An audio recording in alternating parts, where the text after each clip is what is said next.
Hey, are you even listening to me? I asked my husband.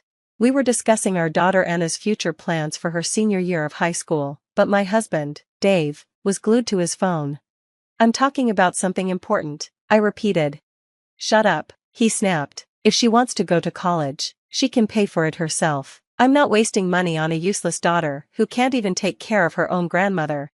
What? His words hit me like a slap in the face. What did he even mean by that? I glanced at Dave's phone and saw something shocking on the screen. Dave and I had been married for 18 years. We had one daughter, Anna, who was in her second year of high school. For the most part, life at home felt calm and normal. Anna was growing into a smart and responsible young woman. Did you eat well? I asked her one evening. Yeah, she replied. Great, don't forget to clean up your plates. Okay. I brought up her exams and plans for the future, and she reassured me. I know, Mom, I'm thinking about it. Hearing that, I felt a little relieved. I wanted the best for her and knew she'd figure things out. But there was something else that lingered in my mind, my mother-in-law, Judy. I hadn't spoken to her in years, and honestly, it was for good reason. My own mother had passed away not long after Dave and I got married. At the funeral, Judy said something that left me stunned. Stop crying, you're my son's wife now, she told me, without an ounce of sympathy. And then she added, your mom probably died early because of the way she behaved in life, right? I was speechless. She even mocked my grieving mother. Dave, however, stepped in. What's wrong with you? If you're going to talk like that, leave. He was furious, and since then, I completely cut ties with Judy and the rest of his family. I hadn't seen or spoken to them since. Over the years, my anger slowly faded, but I still wondered if it was right to stay disconnected. After all, Judy was Anna's grandmother. One day, we got news that Dave's father had passed away. Despite everything, I attended the funeral with Dave. Judy looked smaller and weaker than I remembered, and she was crying a lot. For a moment, I felt sorry for her. She had lost her husband, and I could see she was grieving deeply. After the funeral, Dave stayed at his parents' house for a few days to sort out inheritance matters. When he came back home, he had a request. My mom is all alone now. She's really depressed, he said. I nodded, picturing Judy sitting in that big house by herself. I think we should move in with her, Dave continued. Please. I hesitated but eventually agreed. So, we moved into my mother-in-law Judy's house. I'm looking forward to living with you, Judy, I said, trying to be polite. She gave me a sharp look. You've never been a great wife, so you'd better work harder now to make up for it. What? I was stunned. Now go make me some tea. Can't you see how depressed I am? You should be more considerate. I couldn't believe it. I agreed to move in because I thought she was lonely, but her attitude was unbearable. To make things worse, even though Dave and I both worked, he left all the house chores to me. Is dinner ready yet? He asked one evening. I just got back from work, I replied, exhausted. You're such a bad wife, he said coldly. How can you ignore your responsibilities at home? I'm really disappointed in you. Judy constantly criticized me, but now she started targeting Anna too. Hey, go fold the laundry, she told Anna. But I'm studying right now, Anna replied. What a useless girl you are, just like your mother, Judy snapped. What? Anna was shocked. Girls should help with housework instead of wasting time studying. Huh? You're so annoying, Anna shot back. Anna, being a teenager, became more rebellious toward Judy. Studying is pointless, housework is what actually matters, Judy barked. You're freaking annoying, Anna yelled. My goodness, she's such a hopeless child, isn't she? Judy muttered. The tension between Judy and Anna kept getting worse, and I started to regret moving in. Why had I ever agreed to this? Meanwhile, Dave was being completely influenced by Judy. I'm home, Dave said one evening. Welcome home, honey, Judy greeted him sweetly. Let me take your bag and jacket. You should sit and relax. Oh, thanks, Mom, Dave said, smiling. You know, it's the wife's job to take care of her husband like this, Judy added with a fake, innocent tone. I'd love to teach Clara how to be a proper wife, but she's so lazy and doesn't take anything I say seriously. Really? Dave asked, sounding concerned. Judy even cried fake tears to make herself seem like the victim. Clara and Anna are always harassing me. Please do something about it, sweetie, she sobbed. You're disgusting, harassing my own mother, Dave yelled at me, completely ignoring what Anna and I had to say. I've never harassed her. She's the one who's always crumpling up my laundry and making my life miserable. I tried to defend myself. Judy immediately fired back. I've never done anything like that. You're the one who's always complaining and harassing me. Dave, believing Judy's lies, snapped at me. How dare you talk like that? You're such a bad wife. You never take responsibility for anything, and now you're siding against my mother? Stop butting in, Judy yelled at me. You should be grateful. It's because of me you even have the life you do. Dave began yelling at Anna and me more often, always taking Judy's side no matter what. Time passed, and Anna became a senior in high school. One evening after dinner, we were sitting in the living room, talking about her future. Anna's thinking about going to college, I told Dave. She's even narrowed it down to a few schools with the program she wants. Yeah, my teacher said this one college is a great match, Anna added. But Dave was just staring at his phone, ignoring us completely. Hey, are you even listening? I asked, annoyed. Shut up, he barked. If she wants to go to college, she can pay for it herself. I'm not wasting money on a stupid daughter who can't even take care of her grandmother. What? His words stunned me. What are you even talking about? Anna shot back. I don't have any money of my own. That's so irresponsible, Dad. Oh, you have some nerve. You just depend on me whenever you need something. You're just as thick-skinned as your mother. I wonder what kind of education she gave you. What? Anna gasped, visibly hurt. Dave was getting angrier, and before I could respond, Judy chimed in. If the mother is no good, then the daughter won't be any better. A girl like her doesn't deserve anything. That's right, Dave agreed. Why should I pay for a selfish, stupid daughter like her? I couldn't believe what I was hearing. How could they call Anna selfish? We had been saving for her college all along, and it wasn't like we couldn't afford it. They were just trying to hurt us. That was the last straw. If this is how it's going to be, fine, I said firmly. I'm getting a divorce. Dave laughed bitterly. Go ahead, do whatever you want. You won't be able to afford Anna's college on your own, idiot. He glared at me and continued. I don't want a useless wife who can't take care of my family, and I don't want a stupid daughter raised by someone like you. And don't think you'll get any of our savings. That money is for my family, mainly my mother. I stood my ground and looked him in the eye. Oh, I see. Well, I hope you enjoy living in a world where your arrogance is tolerated. Dave yelled at me again, but this time, I didn't flinch. Instead, I turned to Anna and said gently, don't worry about the money, Anna, just come with me. Anna, surprised by everything happening so suddenly, stayed silent. You were going to run to your father and cry to him, weren't you? Judy sneered at Anna. He must be so annoyed with you, always depending on him at your age. Then again, I guess it makes sense. He's the one who raised you to be his idiot daughter. Anna glared back at her grandmother. You get angry when someone insults your family, but you don't think twice about speaking badly about other people's families. You're such a hypocrite. Hearing that, Anna seemed to have a moment of realization. Let's go, Anna, I said firmly. Yeah, I'll follow you, Mom. With that, Anna and I left Judy's house. For the time being, we decided to stay with my parents. A few days later, I contacted a lawyer to start the divorce process. I sent a formal letter of intent to Dave. Not long after, Dave showed up at my parents' house. What are you doing here? I asked as I opened the door. I'm sorry, he blurted out. I sincerely apologize. I don't want a divorce. Please, come back home. He looked pathetic, clinging to me with a desperate expression. But I had already noticed something suspicious. Our joint savings account was rapidly decreasing. After investigating through the credit card agency, I discovered the truth. Dave had been spending money at hostess clubs. He was preparing for the divorce and, apparently, had proposed to one of the hostesses there.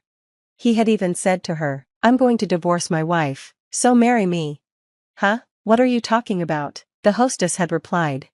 I truly love you. I can make you happy, Dave insisted. No thanks. I'm not really looking for that, she said, turning him down. When she rejected him, Dave became relentless. He stalked her and kept harassing her, which eventually led to him being banned from the club and blocked from contacting her. Still, Dave wouldn't give up. He waited outside the club to catch her. I'm serious, please listen to me. I have to go to work, she said coldly. Just give me 5 minutes, please. I'm in a hurry, she replied, brushing him off. When Dave's colleagues saw him loitering near the club repeatedly, word got back to his workplace. His boss called him in for questioning. "I've heard about your behavior at the club," his boss said. "Stalking a hostess? That's not acceptable." "I'm serious about her. I'm thinking of marrying her. I really love her," Dave argued. His boss frowned. "I understand you might feel strongly, but it doesn't seem like she feels the same way. Besides, I thought you had a wife and daughter?" "Oh, my wife and I are divorcing," Dave said dismissively. "My wife and daughter are annoying. They keep bothering me about paying for college. That hostess is a much better woman than my selfish wife and daughter." "What?" his boss said, appalled. "What kind of logic is that? As a husband, you should be supporting your wife. Did you even listen to her side of things?" Dave stammered. "Well, but my mother." "That's the problem. You only listen to your mother. You should have been listening to your wife too. And as for your daughter, how can you ignore her future and focus on chasing another woman? That's disgraceful for a father." Shaken by his boss's stern tone, Dave could only mumble, "Yes, sir." As a result, Dave was demoted and given a pay cut. Meanwhile, I sent him another letter, this time demanding full custody of Anna, a fair division of property, and for the money he spent at the club to be counted as alimony. Dave tried to beg me again. "I'm so sorry, I was wrong. Let's start over. Even if we don't divorce, you still have to pay back the money you wasted behind my back," I said calmly. "What?" he gasped, clearly caught off guard. It was obvious he didn't want to pay, he just didn't want to face the consequences of his actions. I sighed in disgust. "I handled all the house chores, looked after Anna, and even cared for your mother, while you did nothing but tear us down. I'm done. I can never get back together with someone like you," I said coldly, "a man who decided the future of Anna and me without even asking, who abandoned his responsibilities as a father, and chased after young, cute girls. You're nothing but a selfish coward." Dave's face twisted with shock and shame. I refused him, once and for all. From behind me, Anna stepped forward. "I'm really sorry," Dave begged, noticing her. "I'll be a good father to you this time, I promise. Please, let's start over." Anna crossed her arms and stared at him, her voice cutting through the silence. "Do you have any idea what I've been through these past few months? If you think you can fix this with one pathetic apology, you're even stupider than I thought. Just because I'm a high schooler, you've always looked down on me." She narrowed her eyes, her voice dripping with disgust. "A father who takes away his daughter's future to fund his creepy obsession with young women? You're just gross." Dave's shoulders slumped as her words hit him like a slap. For the first time, it seemed he understood how completely he had failed us both. He said nothing and walked away, his head hanging in defeat. After that, Dave spiraled into depression. The hostess he had been obsessed with rejected him yet again, disgusted by his persistence. "I can't stand middle-aged men who confuse fantasy with reality," she reportedly told him before cutting all contact for good. With no one left to turn to, Dave finally paid the money I had demanded, to cover the alimony and the funds he wasted at the club. He had to dip into his inheritance from his late father, but even that wasn't enough, and the rest was arranged in monthly installments. The alimony, child support, and his reduced salary left Dave barely scraping by. His once comfortable life had become a lonely, exhausting struggle. One day, Judy came to my parents' house, uninvited and furious. "You've ruined everything," she screamed at my front door. "You've made my life miserable. I forgive you for all of this, so you should forgive my son and come back home." I was fed up. I stepped outside, meeting her wild eyes with calm resolve. "Forgive your son?" I said firmly. "I'm not his wife anymore, and if you keep harassing me, I'll file a formal claim for the emotional abuse you put me through when we lived together. I've kept records of everything." Judy's face turned red with anger. "How dare you talk to me like that?" Dave arrived then, looking annoyed and exhausted. "Mom, what are you even doing here?" "I'm trying to get your stubborn wife back in line," Judy shouted.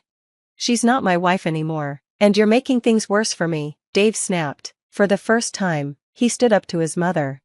Frustrated and embarrassed, Dave decided to put Judy in a care facility. The cost of her care, combined with the alimony and child support, made his life even harder. Now, he was stuck doing all the housework himself and living a lonely, regretful life.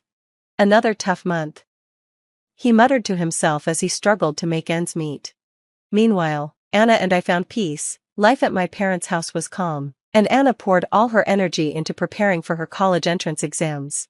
One evening, as I placed dinner in front of her, she smiled at me. "Why don't you take a break, Mom?" "Thanks," I said, sitting down beside her. "I've been meaning to eat. It smells so good." Anna nodded, her eyes filled with determination. "You've been working so hard for me, but don't push yourself too much. I'm your daughter, after all, and since you don't have great luck with men, I'm going to become an independent woman who never has to rely on anyone else." I laughed at her teasing tone. "Oh, is that so?" "Yep," she said with a grin. "I'll make sure to build a life I can be proud of."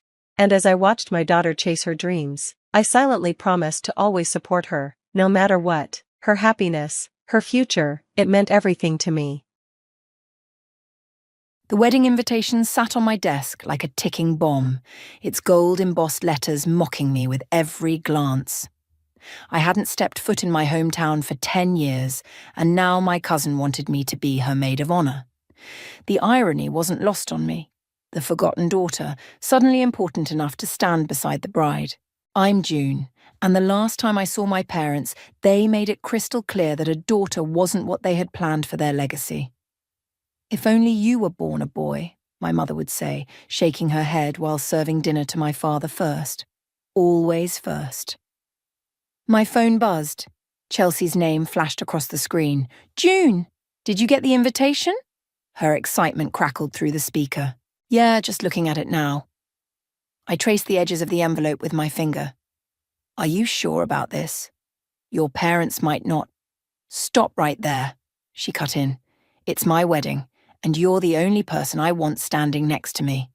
Besides, Francisco adores you. He says you're the kind of woman who makes things happen." I smiled despite myself.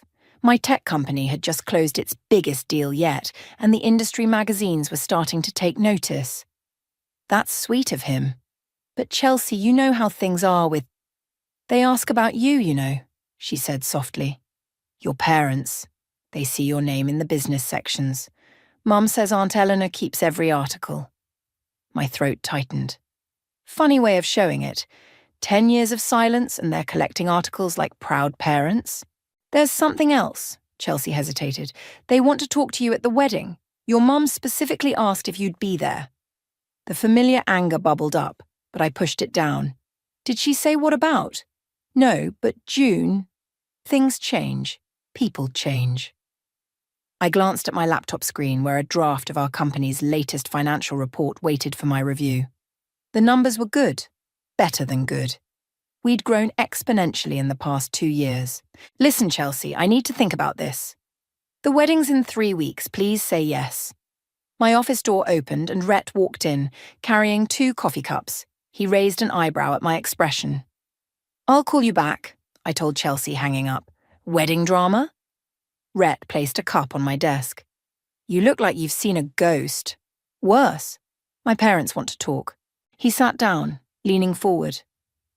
"The same parents who told you that investing in your education was a waste because you'd just end up someone's wife?" "The very same." I took a sip of coffee. "Chelsea says they've changed." "People don't change that much, June. They just get better at hiding who they are." He paused. "Unless they need something." A new message popped up on my phone from Lisa, my childhood friend. "Just heard you might come back for the wedding. Your mum was at the grocery store telling everyone how proud she is of her successful daughter. Something's up." I showed Rhett the message. He let out a low whistle. "Suddenly proud, huh? Right when your company's making headlines?" My thoughts exactly. I stood up and walked to the window, looking out at the city skyline I'd grown to love. You know what the worst part is? A tiny piece of me still wants their approval. Pathetic, right? "Human," Rhett corrected. "But don't let it cloud your judgment. You built all this," he gestured around the office, "without them. While they were busy wishing for a son, you were becoming someone their imaginary heir could never match." My phone buzzed again. Another message from Chelsea. "There's something else you should know. It's important. Can we talk?" I showed Rhett the message. "Go to the wedding," he said firmly. "Whatever they want, whatever game they're playing, face it head on. You're not that scared teenager anymore." I picked up the invitation again, running my fingers over my name. June Spencer. not June Simmons. I'd changed my last name the day I left home, choosing my grandmother's maiden name, the only person in my family who had believed in me. "You're right," I told Rhett. "I'll go, but not for them." I pulled out my phone to text Chelsea. "I'm in, but first tell me everything." Her response came immediately. "Not over text. Can I come by your office tomorrow? There's a lot you need to know before you face them." I looked at Rhett, who was watching me with concern. "Whatever they're planning," I said, "they're about to learn that the daughter they didn't want grew up to be exactly who she needed to be." "That's my girl," Rhett grinned. "Now, shall we review that financial report? Something tells me you're going to want those numbers fresh in your mind." I nodded, already wondering what Chelsea needed to tell me and why my parents had suddenly decided their daughter was worth acknowledging. Whatever it was, I had a feeling this wedding was going to be about much more than just saying I do. Chelsea's revelation hit me like a bucket of ice water. They're losing everything, June. The family business, the house, all of it. Dad says Uncle Norman made some bad investments and now they're desperate. We sat in my office, the city lights twinkling behind us as evening settled in. Chelsea clutched her coffee cup, her engagement ring catching the light. "So, that's why they suddenly remember they have a daughter," I said, the pieces falling into place. "How much?" "They need at least $500,000 to stay afloat." Chelsea wouldn't meet my eyes. "Aunt Eleanor's been telling everyone how successful you are, how proud they are of their brilliant daughter." I laughed, but there was no humour in it. 10 years of silence and now they're proud? Because they need money? "I know it's awful." Chelsea reached across the desk to squeeze my hand. "I just thought you should know before the wedding. They're planning to approach you there." "At your wedding? They'd really do that?" "They think you won't make a scene. Public image and all that." She rolled her eyes. "You know how they are." My phone buzzed. A text from Lisa. "Just drove past your old house.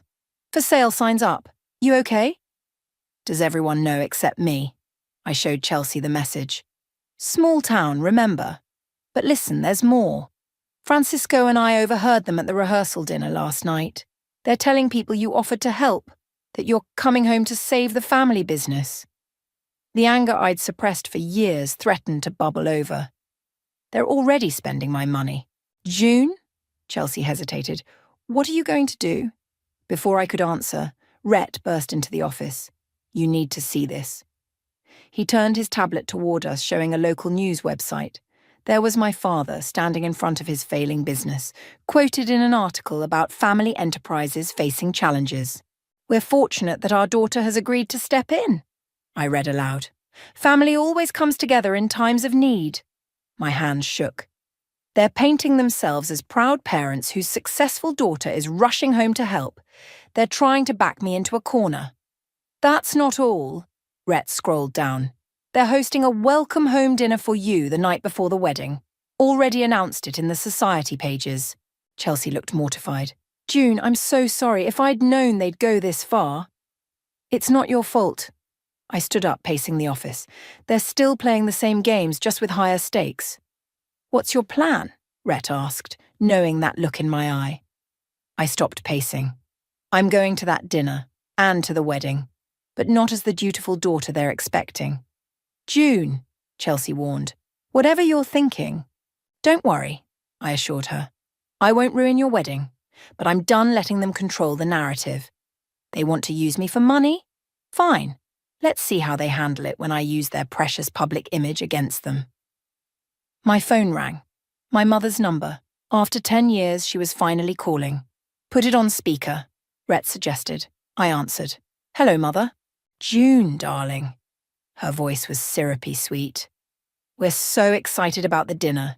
Everyone's talking about it. Your father and I have missed you terribly." "Have you?" I kept my voice neutral. "That's funny because I don't remember hearing from you for the past decade." A pause.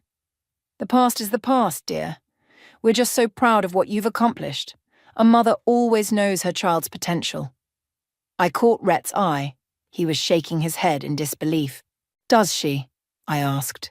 "I seem to remember you having very different opinions about my potential." "June, Her voice hardened slightly. That's all water under the bridge. We have so much to discuss when you're home. Such exciting opportunities for the family. I'm sure we do. I smiled, though she couldn't see it. I'm looking forward to it. After hanging up, I turned to Chelsea and Rhett. They want to play Happy Families? Perfect. I'll give them exactly what they want right up until I don't. June. Chelsea looked worried. What are you planning? Something that'll make them wish they'd never remembered they had a daughter. I picked up the wedding invitation. But first, I need to make a few calls. If they want to talk about money, let's talk about money. Rhett grinned. Need any help? Actually, yes. I turned to Chelsea. I'm still your maid of honor, and I promise your wedding won't be collateral damage. But afterward, they're going to learn that the daughter they dismissed isn't just successful. She's learned how to play their game better than they ever could. As Chelsea left, Rhett stayed behind. You sure about this? They taught me one valuable lesson, I said, pulling up my company's financial records. Image is everything. It's time they learned how that lesson can backfire. The welcome home dinner was exactly as I expected, a carefully orchestrated show of family unity. My mother had arranged everything perfectly, from the fresh flowers to the strategic seating of influential guests. I wore my most expensive suit, playing my part. June, darling, my mother air-kissed my cheeks as I arrived. You look wonderful. Success clearly agrees with you. Mother, I smiled, matching her artificial warmth. You've outdone yourself with the arrangements. Well, we had to celebrate properly, she lowered her voice. Everyone who matters is here. I scanned the room. Local business owners, family friends, even a reporter from the local paper. All carefully selected witnesses to the prodigal daughter's return. My father approached, champagne in hand. There's my girl. I was just telling Richard about your company's impressive growth. Richard, a bank manager I remembered from childhood, nodded enthusiastically. Remarkable achievements, June. Your father's been sharing the numbers. Has he? I raised an eyebrow. Interesting, considering I haven't shared those numbers with him. An awkward silence fell. My father laughed too loudly. Always the joker, this one. Lisa appeared at my side, squeezing my arm in silent support. June, let me grab you a drink. At the bar, she whispered, They've been talking you up all evening. Your mum's practically glowing with maternal pride. 10 years too late, I muttered, accepting a glass of wine. June, my father's voice behind me. Could we have a moment? In private? I followed him to his study, the same room where he'd once told me that investing in my business education was pointless because no one takes women executives seriously. He closed the door. You've done well for yourself. No thanks to you. Now, June, he straightened his tie. Let's not dwell on the past. We're family. Family supports each other. Does it?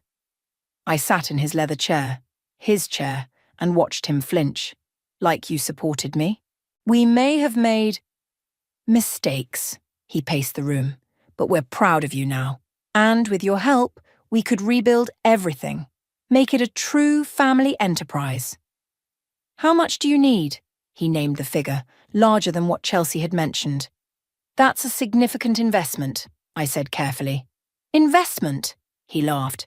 June, we're your parents. This is about family, not business. Everything's business with you, Father. You taught me that. A knock at the door. My mother entered, closing it behind her. Is everything settled? Our daughter seems to think this is a business transaction, my father said tightly. Isn't it? I stood up. You haven't spoken to me in 10 years. Now you're hosting dinners, bragging about my success, telling people I'm coming home to save the family business, all without asking me first. We're your parents, my mother stepped forward. We have a right to what? My money? The success you said I'd never achieve? I moved toward the door. You know what's funny? If you'd just called, apologized, shown any genuine remorse, I might have helped. But this? I gestured toward the party outside. This manipulation. June, my father's voice hardened. Think carefully about your next move. Your reputation. My reputation? I laughed. I built that without you, just like I built everything else you're trying to take credit for. People are watching, my mother hissed. They expect what you told them to expect. That's your problem, not mine. I opened the door, but turned back one last time. I'll see you at Chelsea's wedding. I'm sure you'll be proud to have your successful daughter give a speech. Their faces paled simultaneously. Back at the party, Lisa intercepted me. You okay? Perfect, I smiled at the curious onlookers. Just discussing some exciting family business opportunities. The reporter perked up. Any comments about the rumoured family enterprise expansion? Oh yes, I said clearly. I'll be making a very special announcement at the wedding, something that'll make my parents incredibly proud. My mother, who had followed me out, froze mid-step. Really? The reporter scribbled frantically. Care to give us a hint?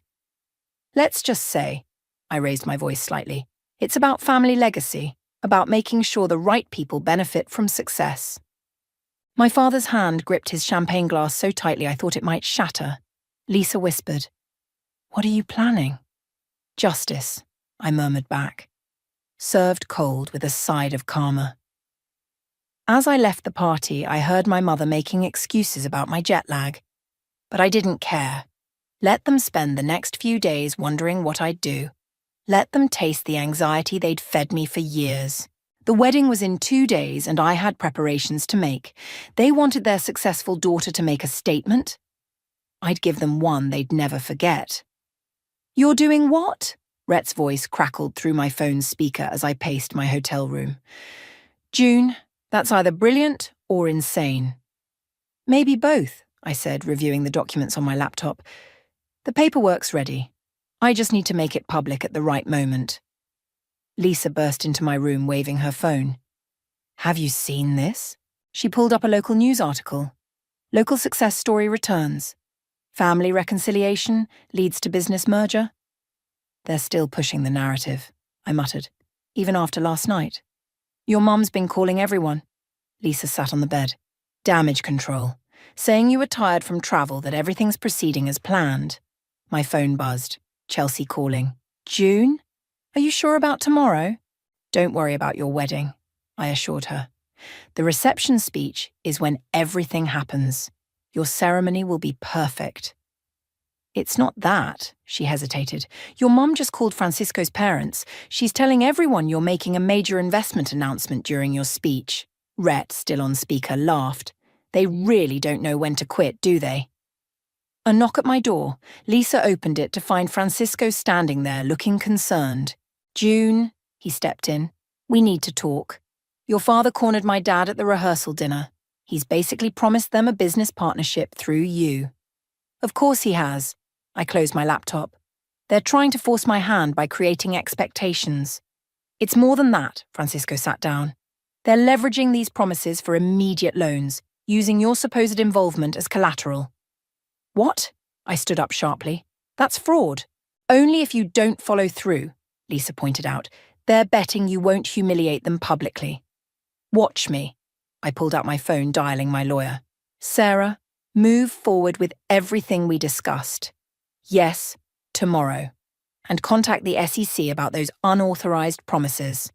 After hanging up, I turned to Francisco. I need a favor. Can you make sure my speech is moved to right after dinner? Before anyone leaves? He nodded. Already done. Chelsea suggested it. Perfect. I opened my laptop again. Now, about that charity foundation. The one you're announcing tomorrow. Lisa peered at my screen. How much are you actually donating? Everything they asked for, plus interest. I showed her the figures. But instead of bailing them out, it's going to help girls who've been told they're not enough. Rhett whistled through the phone. That's going to leave a mark. June. Francisco looked worried. They're going to lose everything. They already lost everything that mattered, I replied. They just don't know it yet. Another knock. This time it was my mother. Lisa quickly closed my laptop as she entered. June, darling, we need to discuss tomorrow's announcement. She looked pointedly at my friends. Privately. Anything you have to say, you can say in front of them. She pressed her lips together. Fine. Your father's arranged everything. When you announce the investment, Who said I'm announcing an investment? She faltered. But you must. We've already told everyone. That's your problem, Mother, making promises about money that isn't yours. We're your parents. Really? I stood up. Where were you when I needed parents? When I was building my company from nothing? When I changed my name because I couldn't bear to carry yours? She flinched. We made mistakes. No, I cut her off. Mistakes are forgetting birthdays or missing school events. What you did was systematic emotional abuse, and now you want to profit from the success I achieved despite you? You ungrateful. She caught herself, aware of our audience. Think about what you're doing. Your father's reputation will be exactly what he deserves. I opened the door. Now, if you'll excuse me, I have a speech to finish. After she left, Francisco let out a low whistle. That was intense. Tomorrow will be worse, Lisa warned. Tomorrow will be justice, I corrected, reopening my laptop. Rhett, is everything set on your end? Press release ready to go the moment you finish your speech, he confirmed. Local and national media already interested. Good. I pulled up my speech document. Because tomorrow, my parents are going to learn that the daughter they never wanted grew up to be exactly who she needed to be, someone who won't let them hurt anyone else the way they hurt me. Lisa hugged me. Want us to stay while you practice? No, I smiled. I've got this. 10 years of practice, remember? As they left, I looked at the speech one last time. Tomorrow, at my cousin's wedding reception, I would finally say everything I'd held back for a decade. And I would do it in a way that would make it impossible for my parents to twist the narrative. They wanted their successful daughter to make a statement. They were about to get exactly what they asked for. Chelsea's wedding was beautiful. As maid of honor, I stood beside her, watching her marry Francisco with genuine joy. My parents sat in the front row, practically glowing with anticipation of my upcoming announcement. The local newspaper photographer kept his lens trained on our family exactly as they'd planned. At the reception, my mother worked the room like a politician, dropping hints about the exciting family business news to come. My father huddled with potential investors, making promises he thought I'd have to keep. Lisa squeezed my arm. You okay? Never better. I watched the servers clearing dinner plates. Almost time. Francisco's father approached, beaming. June. Norman's been telling me about the merger plans. Brilliant strategy. Has he? I smiled pleasantly. How interesting. The DJ's voice cut through the chatter. And now we'll hear from our maid of honor, June. My mother practically pushed people aside to get a better view, her camera ready. The local reporter flipped to a fresh page in his notebook. I stepped up to the microphone, my hands steady. The speech I'd prepared felt like a weapon, loaded and ready. When Chelsea asked me to be her maid of honor, I was touched. Family hasn't always been... I paused, meeting my mother's eyes. Straightforward for me. The room quieted. My father's smile flickered. You see, I learned early that family isn't just about blood. It's about who believes in you when you have nothing, who supports you when you're told you're not enough. My mother's camera lowered slightly. Chelsea was there when I started my company, when everyone said a woman couldn't succeed in tech, when my own parents... I let the words hang, watching them squirm. Well, let's just say they had different expectations. The reporter's pen scratched frantically. But today isn't about the past. It's about the future. About legacy. I pulled out an envelope. My parents have been telling everyone about an exciting business announcement. They're right. I do have one. My father sat up straighter, triumphant. Several investors leaned forward. I'm announcing the creation of the Spencer Foundation for Girls in Technology, funded with an initial endowment of $1 million, twice what my parents recently asked me for. The room erupted in murmurs. My mother's camera clattered to the table. This foundation will support girls who've been told they're not enough, who've been denied opportunities because of their gender, who've had to build themselves from nothing. My father half rose, but my mother grabbed his arm. Every year, we'll provide full scholarships to girls who dream bigger than their circumstances, who refuse to let anyone define their worth. I looked directly at my parents, who know that real family supports you without conditions. The reporter was practically vibrating with excitement. And to launch this initiative, I'm partnering with several women-led tech firms to provide mentorship programs. Because sometimes, I smiled at Lisa, at Chelsea, at all the people who'd actually supported me. The family you choose is stronger than the family you're born into. I raised my glass. To Chelsea and Francisco, thank you for showing me what real family love looks like. The applause was thunderous. My father stormed out, followed by several confused investors. My mother sat frozen, her carefully crafted narrative crumbling around her. Chelsea hugged me, whispering, "That was perfect." The reporter rushed over.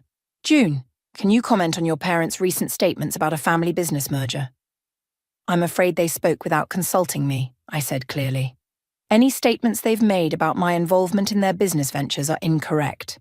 "And the loans they've secured based on your supposed investment?" "I know nothing about those," I replied. "But I'm sure the relevant authorities will be interested in investigating any fraudulent claims." My mother finally approached, her face tight. "June, how could you—" "How could I what, Mother?"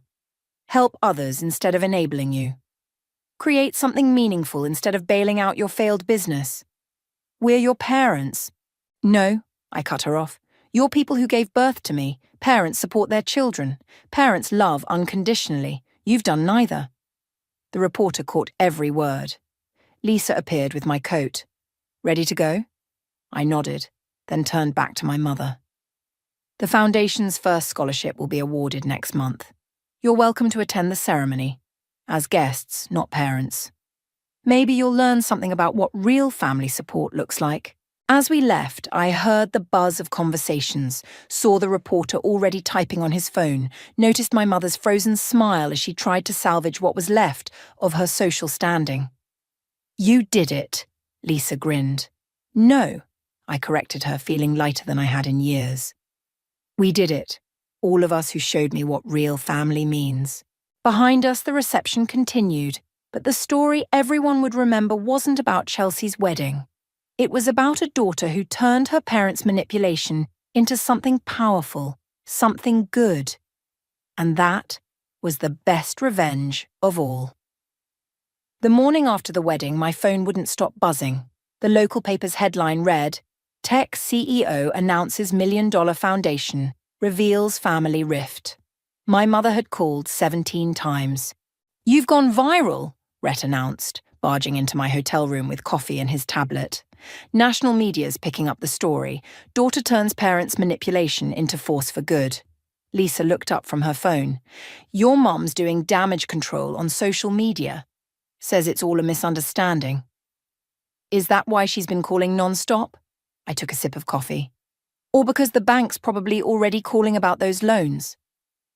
My phone rang again. Francisco this time. "June, you need to come to the hotel restaurant now." "What's wrong?" "Your father's here with his investors. It's getting ugly." I grabbed my jacket. "Time to face the music." Lisa and Rhett followed me down. The scene in the restaurant was exactly what I'd expected. My father, red-faced, surrounded by angry men in suits. "There she is," he shouted as I entered. "Tell them this is all a misunderstanding." "What exactly should I tell them, Father? That you lied about my involvement? That you secured loans using my name without permission?" One of the investors stepped forward. "Is it true you knew nothing about the merger plans?" "Not only did I not know, but I have documentation proving they acted without my consent."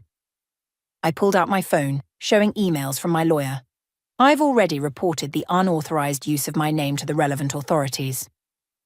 "You ungrateful little—" My father lunged forward, but Francisco blocked his path. "Think carefully about your next move," Francisco warned. "There are witnesses."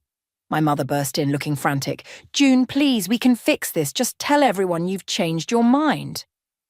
"Changed my mind?" I laughed. "About what? The foundation that's already legally established? The press release that's gone viral? Or the fraud investigation that's probably starting right now?" "Fraud?" One of the investors paled. "Norman, you said this was a done deal." "It was supposed to be," my father sputtered. "She's our daughter. She's supposed to—" "To what?" I cut in. Sacrifice my reputation to save yours, clean up your mess, be the son you always wanted. The restaurant had gone silent, everyone watching the drama unfold. We gave you everything, my mother cried. You gave me nothing but doubt and disappointment. Everything I have, I built myself. And now you want to take credit for it? Another investor stood up. I'm calling my lawyer. This is serious misrepresentation. Wait, my father pleaded. We can work something out. Like you worked something out with me? I turned to the investors. I suggest you all contact your legal representatives. I'm happy to provide documentation showing I never agreed to any of these deals. My mother grabbed my arm. You're destroying your father's reputation.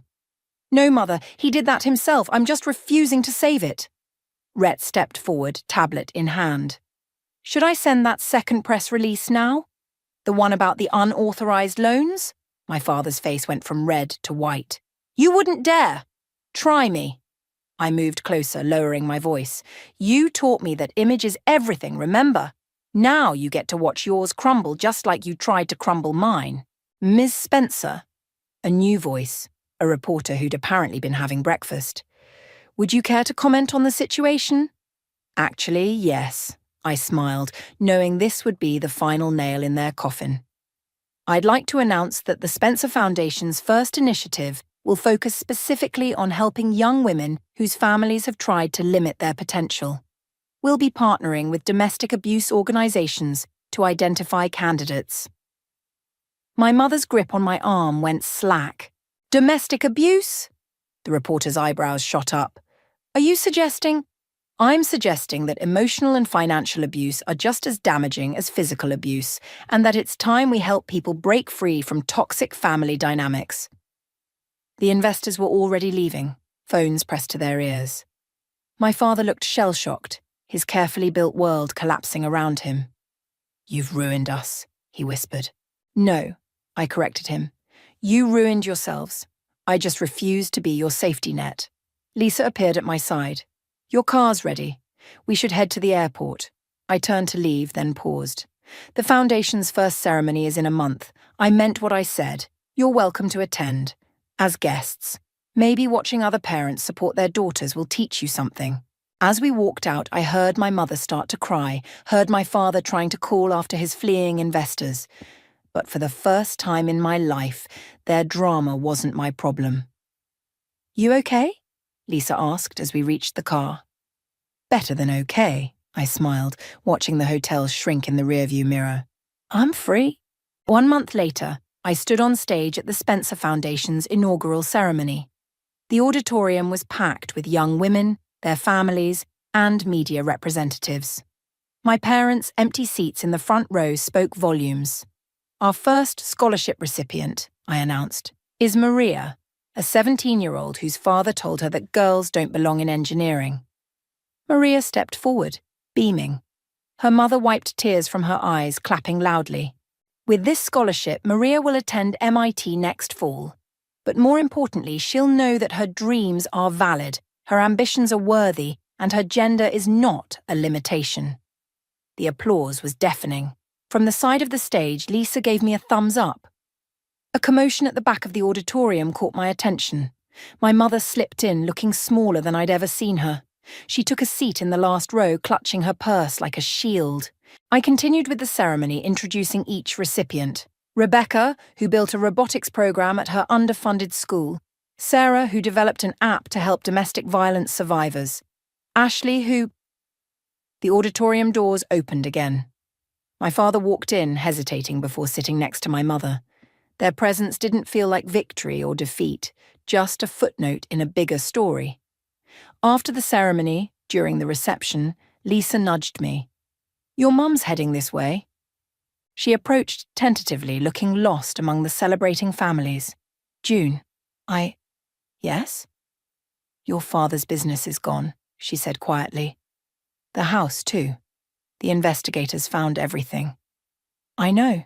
I watched Maria hugging her proud mother. The local paper kept me informed. We're moving in with your aunt. She twisted her wedding ring. Your father's looking for work, but at his age... Are you here for sympathy or money? I asked directly.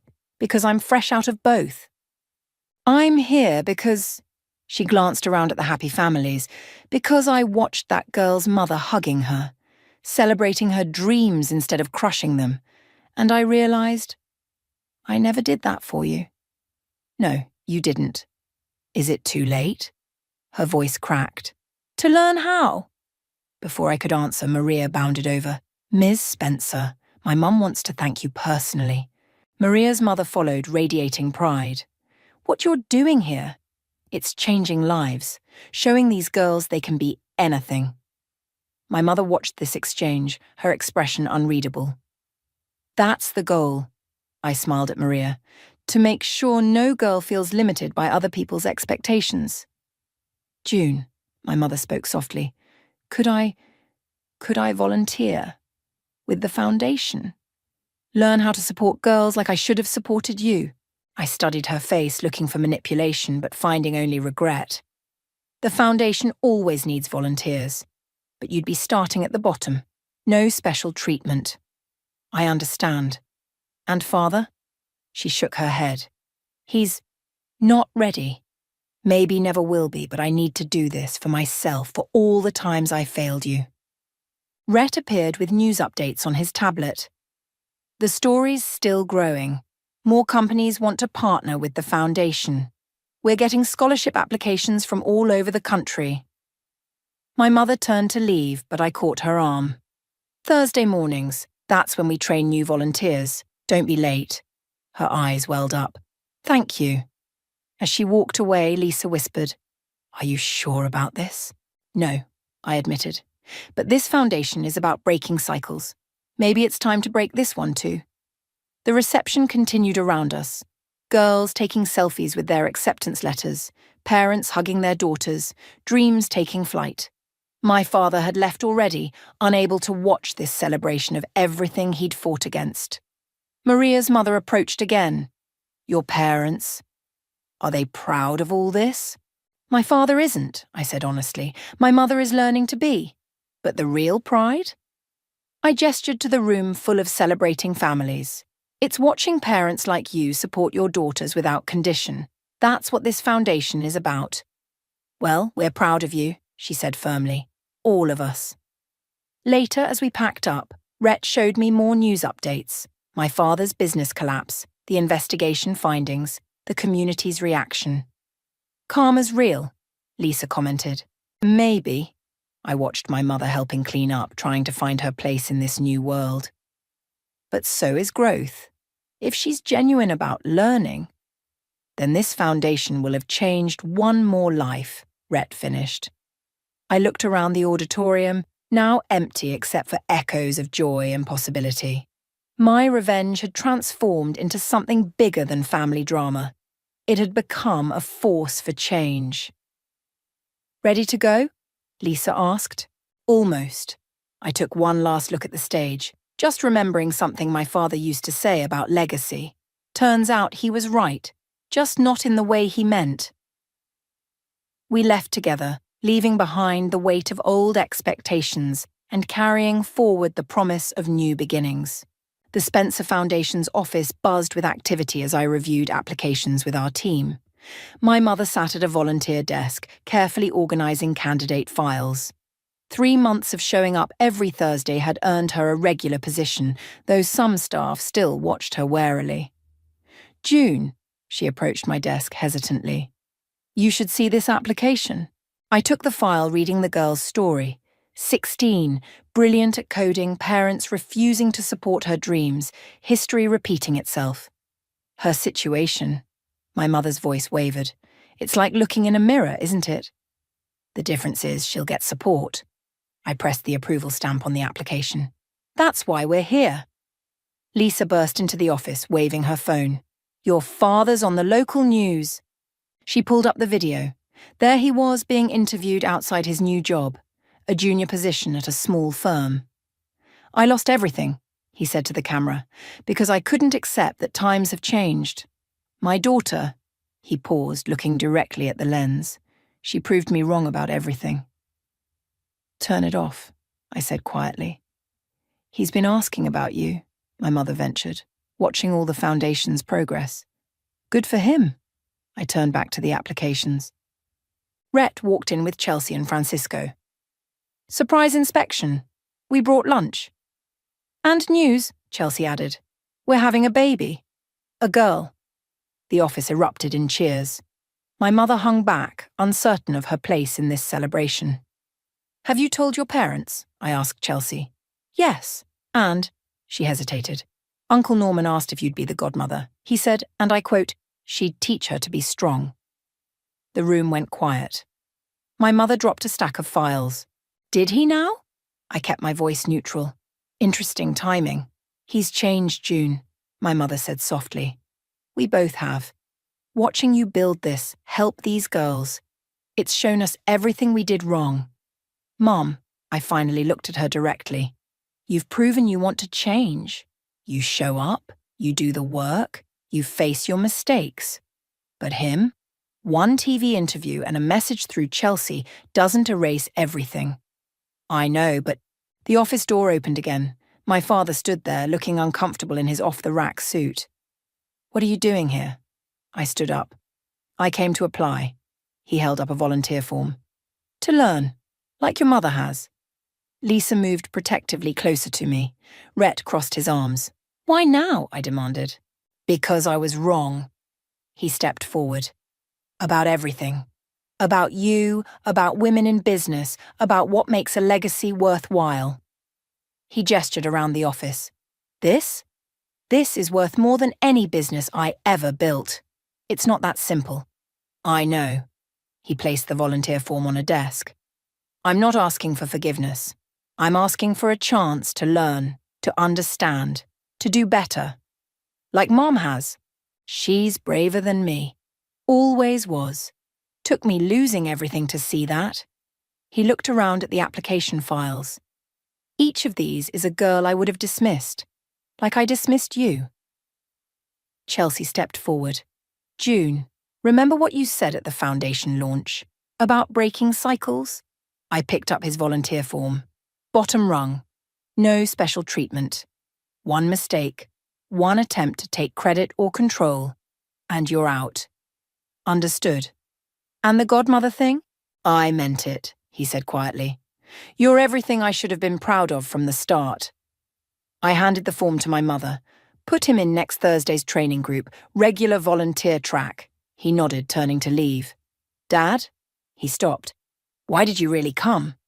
Because watching you succeed despite me made me realize I didn't fail as a father because I had a daughter. I failed as a father because I couldn't see how lucky I was to have you. The office remained silent as he left. My mother wiped her eyes. Well, Rhett broke the tension. Shall we eat this lunch before it gets cold? As everyone gathered around, I watched my mother explaining procedures to new volunteers. Through the window, I saw my father get into his modest used car. Such a change from his former luxury sedan. You okay? Lisa asked. You know what?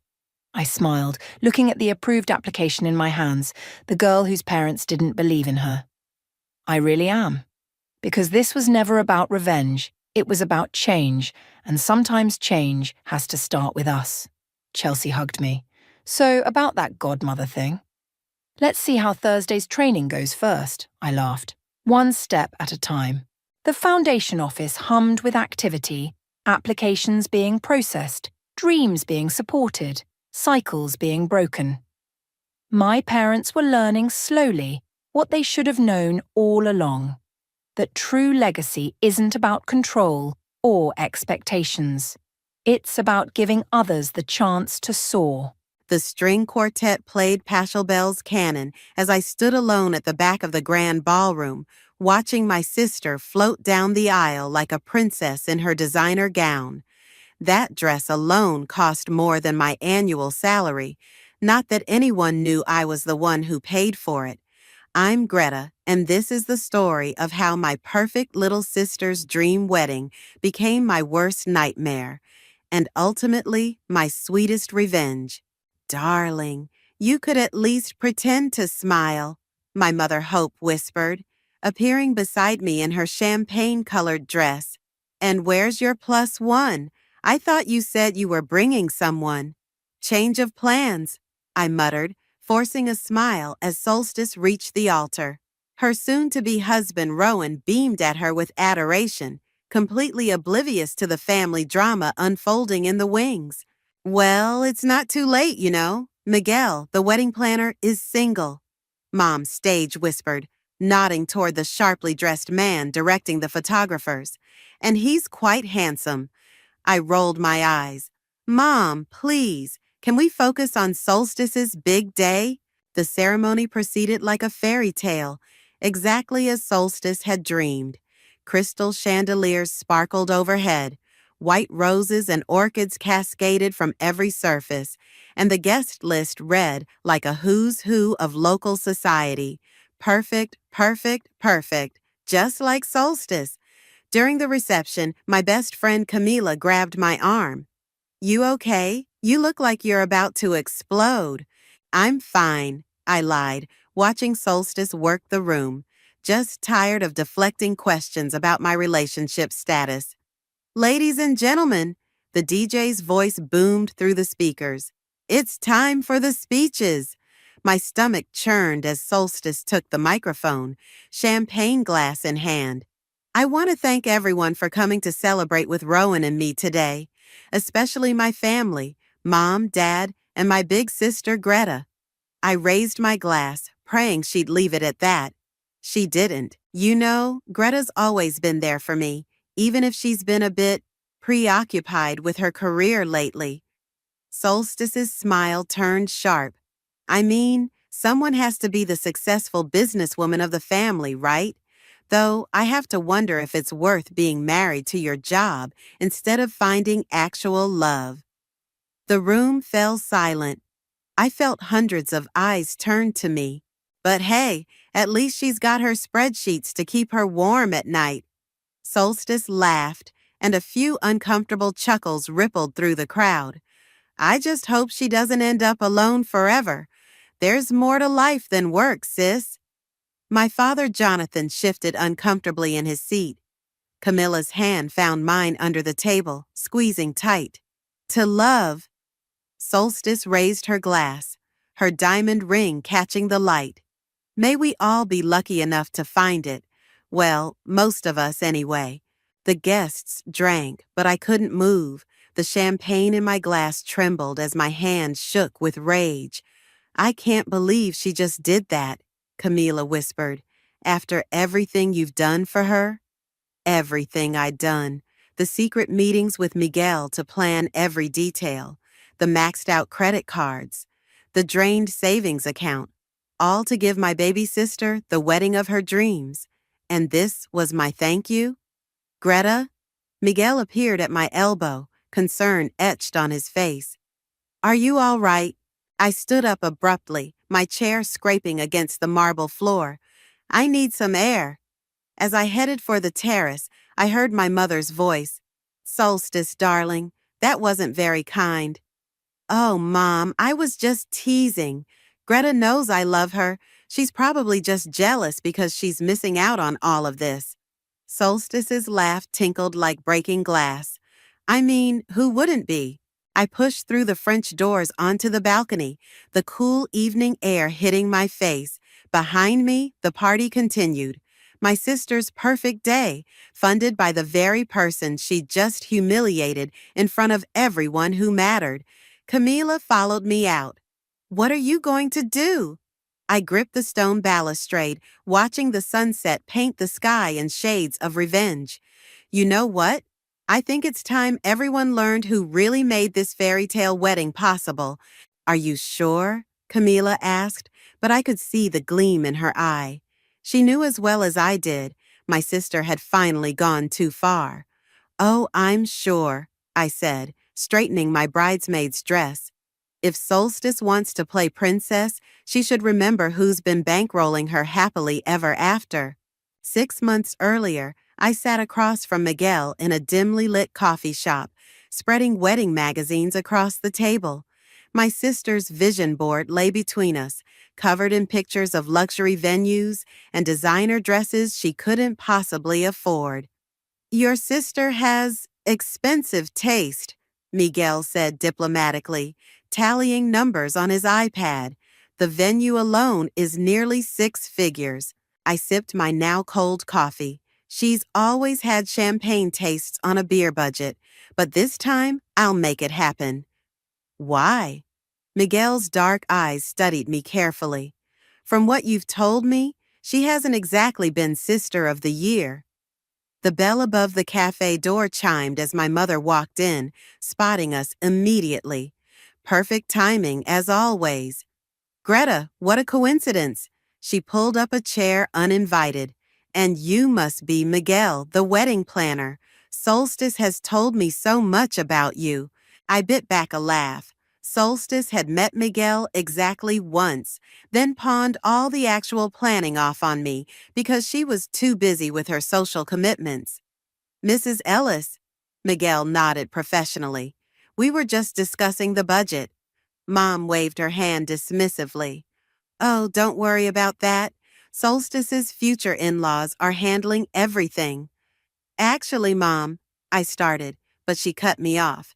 You know, Miguel, Greta here is single and so successful in her career, she just made junior partner at her firm. Mom, I felt my face flush. We're here to discuss Solstice's wedding. I'm just saying, dear, you're not getting any younger. And my phone buzzed, saved by the bell. Sorry, work call. I need to take this. I escaped to the sidewalk outside, but there was no call. Just another credit card statement showing the deposits I'd already paid for Solstice's dream venue and the ridiculous designer dress she'd fallen in love with. Through the window, I could see Mom chattering away at Miguel, probably listing all my accomplishments while simultaneously lamenting my single status. The story of my life, successful enough to bankroll my sister's fantasy wedding, but somehow still a disappointment because I didn't have a ring on my finger. My phone buzzed again, for real this time. It was Camila. Please tell me you're not really paying for that entire wedding, she said without preamble. I watched a couple walk past the cafe, hand in hand. Someone has to. You know Solstice can't afford it, and Rowan's family isn't as wealthy as she's led everyone to believe. But why you? After everything she's done? Remember your college graduation? How could I forget? Solstice had thrown a tantrum because my party was stealing attention from her new boyfriend, so she deliberately caused a scene that ended with my cake on the floor and half the guests leaving early. It's complicated, I sighed. Mom and Dad always had to work so hard just to keep us afloat.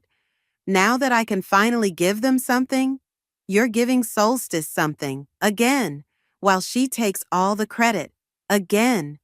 Miguel emerged from the cafe, my mother thankfully nowhere in sight. He held up my abandoned coffee cup. Your mother is enthusiastic. That's one word for it. I took the cup. Did she try to set us up? Only 3 times in 5 minutes. He smiled. She also mentioned you're paying for the wedding yourself. I froze.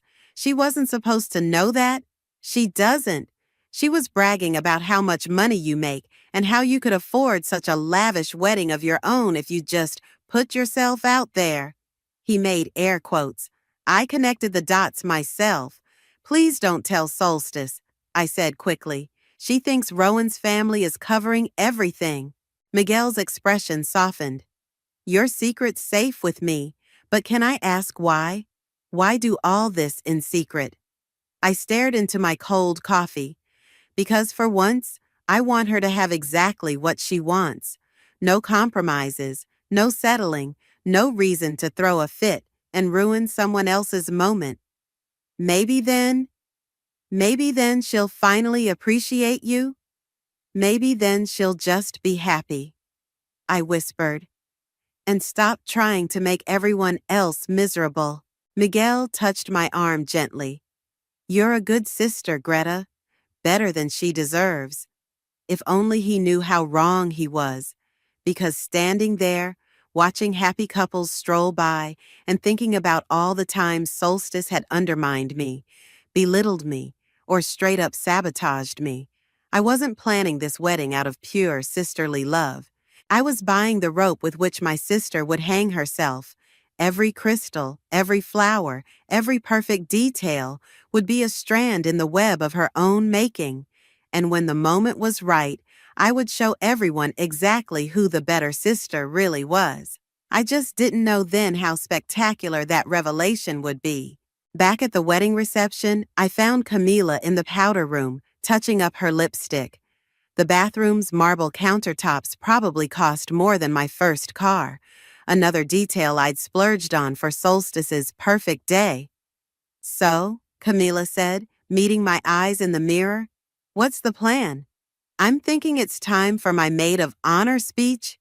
I smoothed my dress, checking my makeup hadn't run after my near breakdown on the terrace. "You're not even the maid of honor. She chose her friend Ashley, remember? Even though you've done all the work." The bathroom door opened, and Miguel slipped in, looking slightly embarrassed to be in the ladies' room. "Sorry to intrude, but I thought you should know. Solstice is about to do the bouquet toss. She's specifically requesting your presence, Greta." I groaned. "Let me guess.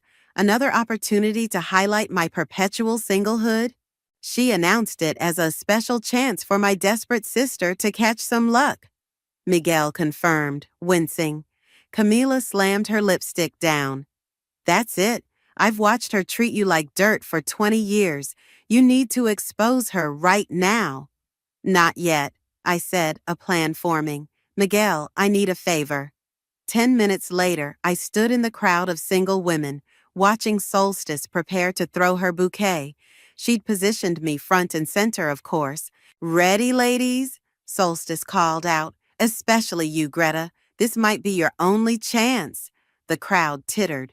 I smiled sweetly. "Throw it, sis. Show us how it's done." She turned her back, made a show of wiggling her hips, and tossed the bouquet high into the air.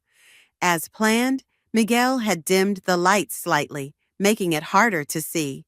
The flowers sailed over my head, right into Camila's waiting hands. "Oh my God!" Camila squealed convincingly. "I caught it."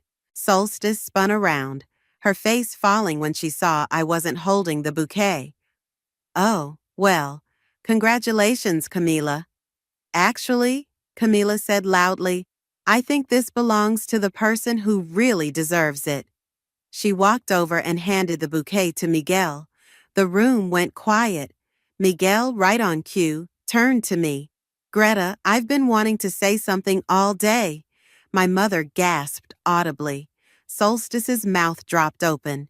"Working with you these past months has been incredible," Miguel continued, his voice carrying across the now silent ballroom. "Your dedication, your kindness, your attention to detail, it's all been amazing." "Miguel," I said, playing my part perfectly, "this isn't the time." "No, it is the time." He stepped closer. "Everyone here should know just how remarkable you are. Would you have dinner with me next week?" The crowd erupted in cheers and whistles. My mother looked like she might faint from joy. And Solstice, well, if looks could kill, Miguel and I would both be 6 feet under. "I'd love to," I replied, accepting the bouquet as cameras flashed around us. "This is my wedding." Solstice's voice cut through the excitement. "You can't just hijack it like this." "Hijack it?" I turned to face her, steel in my voice. "Like you've hijacked every important moment of my life? What are you talking about?" But her face had gone pale. My college graduation, my law school acceptance, my promotion party. Every single time I had something to celebrate, you found a way to make it about you. The words flowed out, years of resentment behind them. "But you know what? You're right. This is your day, and I've done everything in my power to make it perfect." "What do you mean you've done everything?" Rowan asked, appearing beside his new wife. Miguel stepped forward. "Should I tell them about all the planning meetings, the vendor negotiations, the countless hours Greta spent ensuring every detail was exactly what Solstice wanted?" "Shut up," Solstice hissed.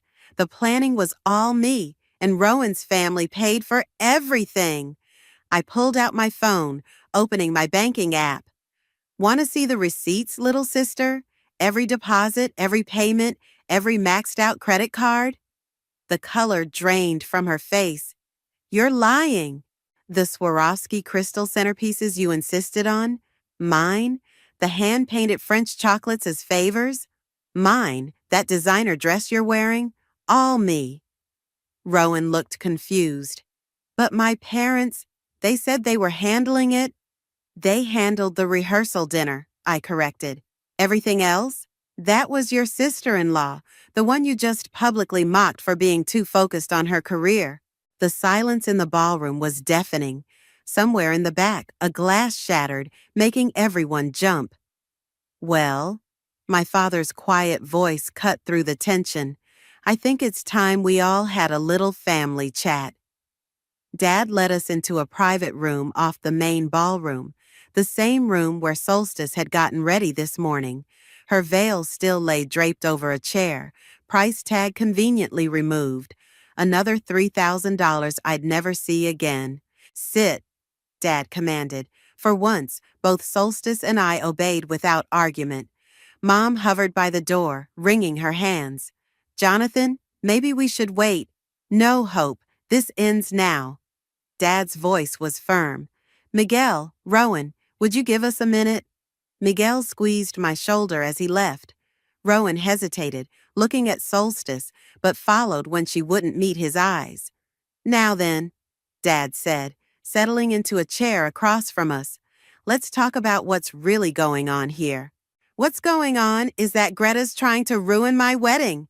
Solstice burst out, tears threatening to spill. Just like she ruins everything. I laughed incredulously. I ruin everything? I paid for everything. Girls, Dad's sharp tone silenced us both. Solstice, is this true? Did your sister pay for the wedding? Solstice's lower lip trembled. I didn't ask her to.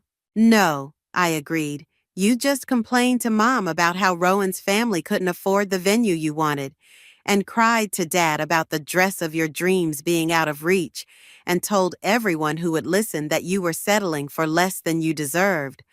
I never meant for you to what? To step in? To fix it? Like I always do? I pulled out my phone again. Want to see the texts, Solstice? The ones where you sent me pictures of everything you wanted, followed by sad faces and if-only messages? Mom stepped forward. Greta, sweetheart, why didn't you tell us? Because she knew exactly what she was doing, Dad said quietly. Didn't you, Solstice? Solstice's tears finally spilled over. That's not fair. I just wanted a beautiful wedding. And I gave it to you. I stood up, my own tears threatening. I gave you everything you wanted. And how do you thank me? By humiliating me in front of everyone. You're just jealous because I found love and you haven't, Solstice shot back. Found love? I laughed bitterly. You found a man whose family you lied to about money. You manipulated everyone around you to get what you wanted. Is that love? Stop it, both of you, Mom cried. But Dad held up his hand. No, Hope, let them finish. This has been brewing for years. Remember my law school graduation? I asked, my voice shaking. When you announced your engagement during my party? That was different. Or when you crashed my first big court victory celebration to tell everyone you were pregnant. Even though you knew it wasn't true, you just wanted the attention. Solstice's face crumpled. I lost that baby. And I was there for you. I held you while you cried. I took time off work to help you recover. I wiped angry tears from my cheeks.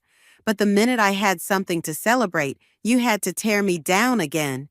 I didn't mean to, Solstice whispered. Yes, you did. Dad's voice was gentle but firm. You've always meant to, Princess, and we let you. Mom sank into a chair. Jonathan, we failed both our girls, Hope. Dad looked between us.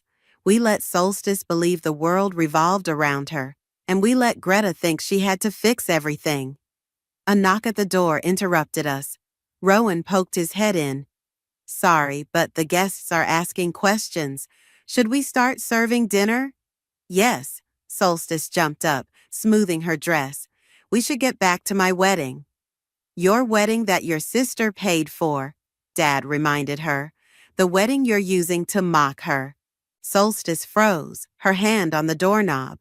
For a moment I saw something flicker across her face. Shame, maybe? Regret? But then it was gone, replaced by the same entitled expression I'd known all my life. Fine, she said. You want everyone to know? Let's tell them. Let's tell them how my perfect sister swooped in to save the day, like always. Let's tell them how she's so much better than me, so much more successful, so much more responsible. Solstice, Mom pleaded. No, you're right. I stood up, straightening my spine. Let's tell them, all of it. Every manipulation, every lie, every cruel comment. Let's see what your new husband thinks about how you really got your dream wedding. Solstice's hand trembled on the doorknob. You wouldn't. I met her eyes steadily. Try me, little sister. Try me. The dining room buzzed with whispers as we returned to the reception. Solstice immediately plastered on her perfect bride smile, but I noticed Rowan watching her with new eyes. He'd heard enough through the door. I could tell. Miguel handed me a microphone. The floor is yours. Don't, Solstice hissed, grabbing my arm. Please. For a moment, I hesitated. Then I remembered her words from earlier. She's doomed to be alone forever. I tapped the microphone, and the room fell silent. Everyone, I'd like to make a toast to my sister. My voice was steady, surprising even me.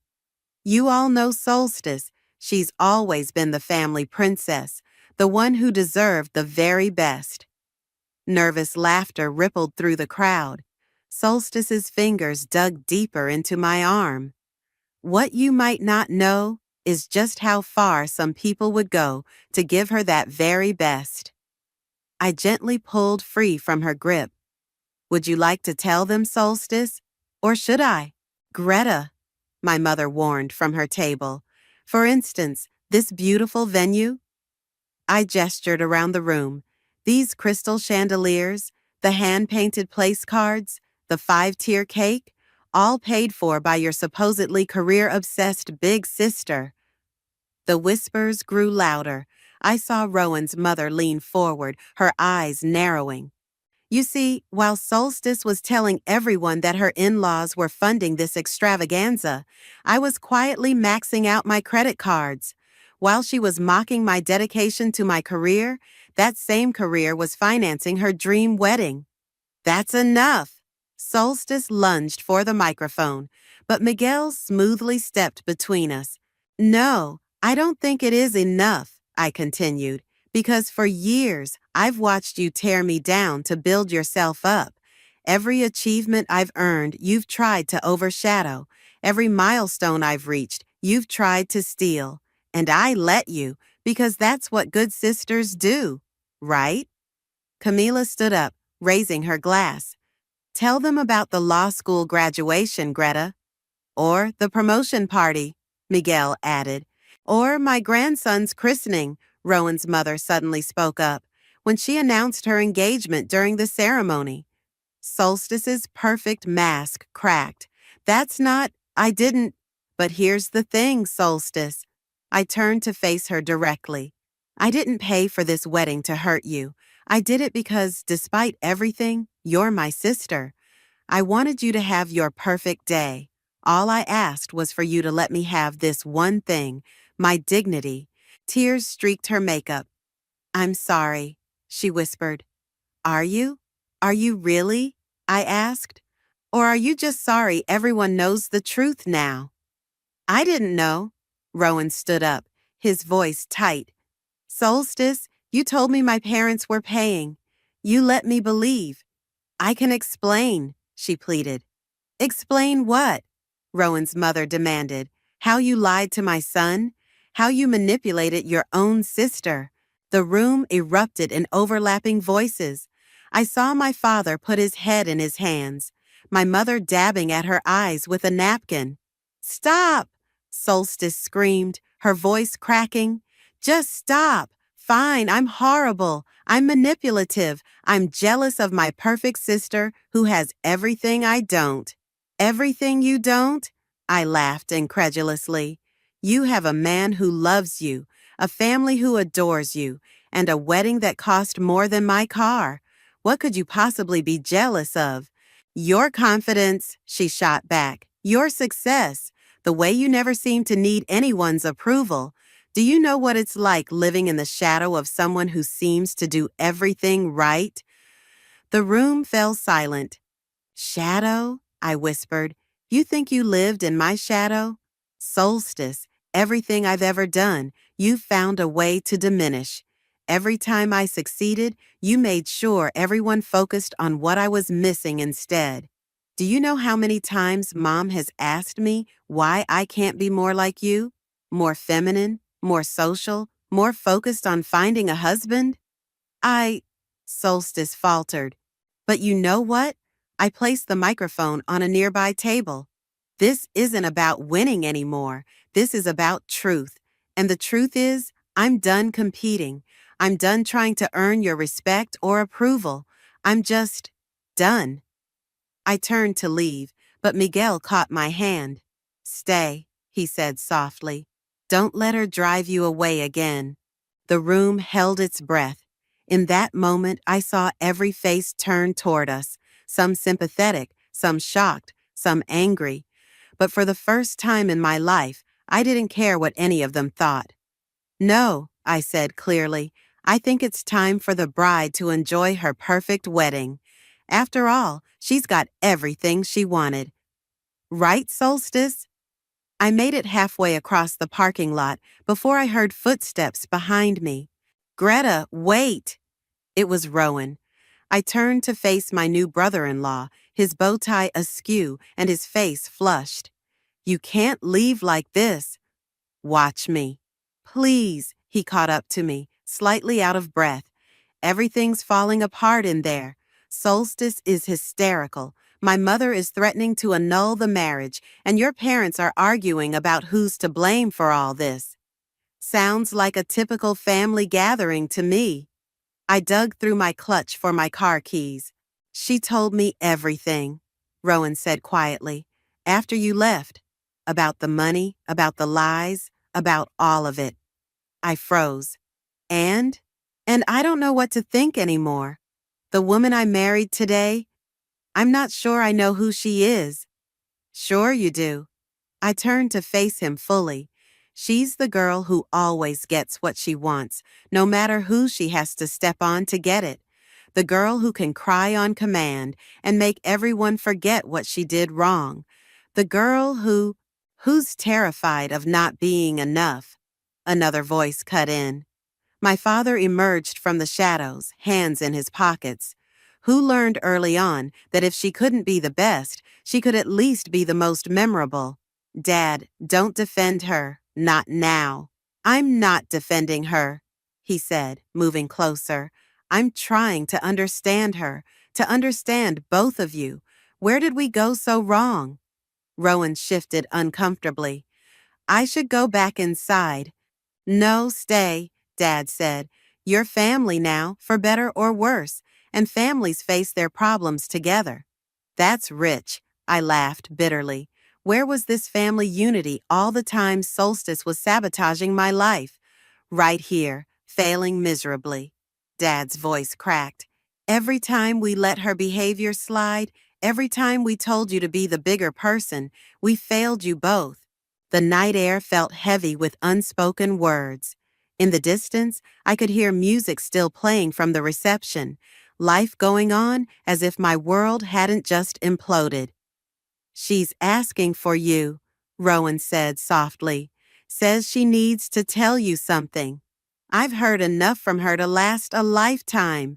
Greta, Dad stepped closer.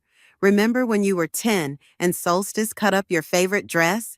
Because I got better grades than her? How could I forget? No, he shook his head. Because she wanted to fix it, make it prettier like the dresses in her magazines. She just didn't know how. What's your point? My point is, your sister doesn't know how to love without destroying things first. That's our fault, not hers. We taught her that attention equals love, and that being the best means making others feel worse. The reception doors opened again, spilling light across the parking lot. Solstice stood there, her perfect wedding dress now wrinkled, her makeup streaked with tears.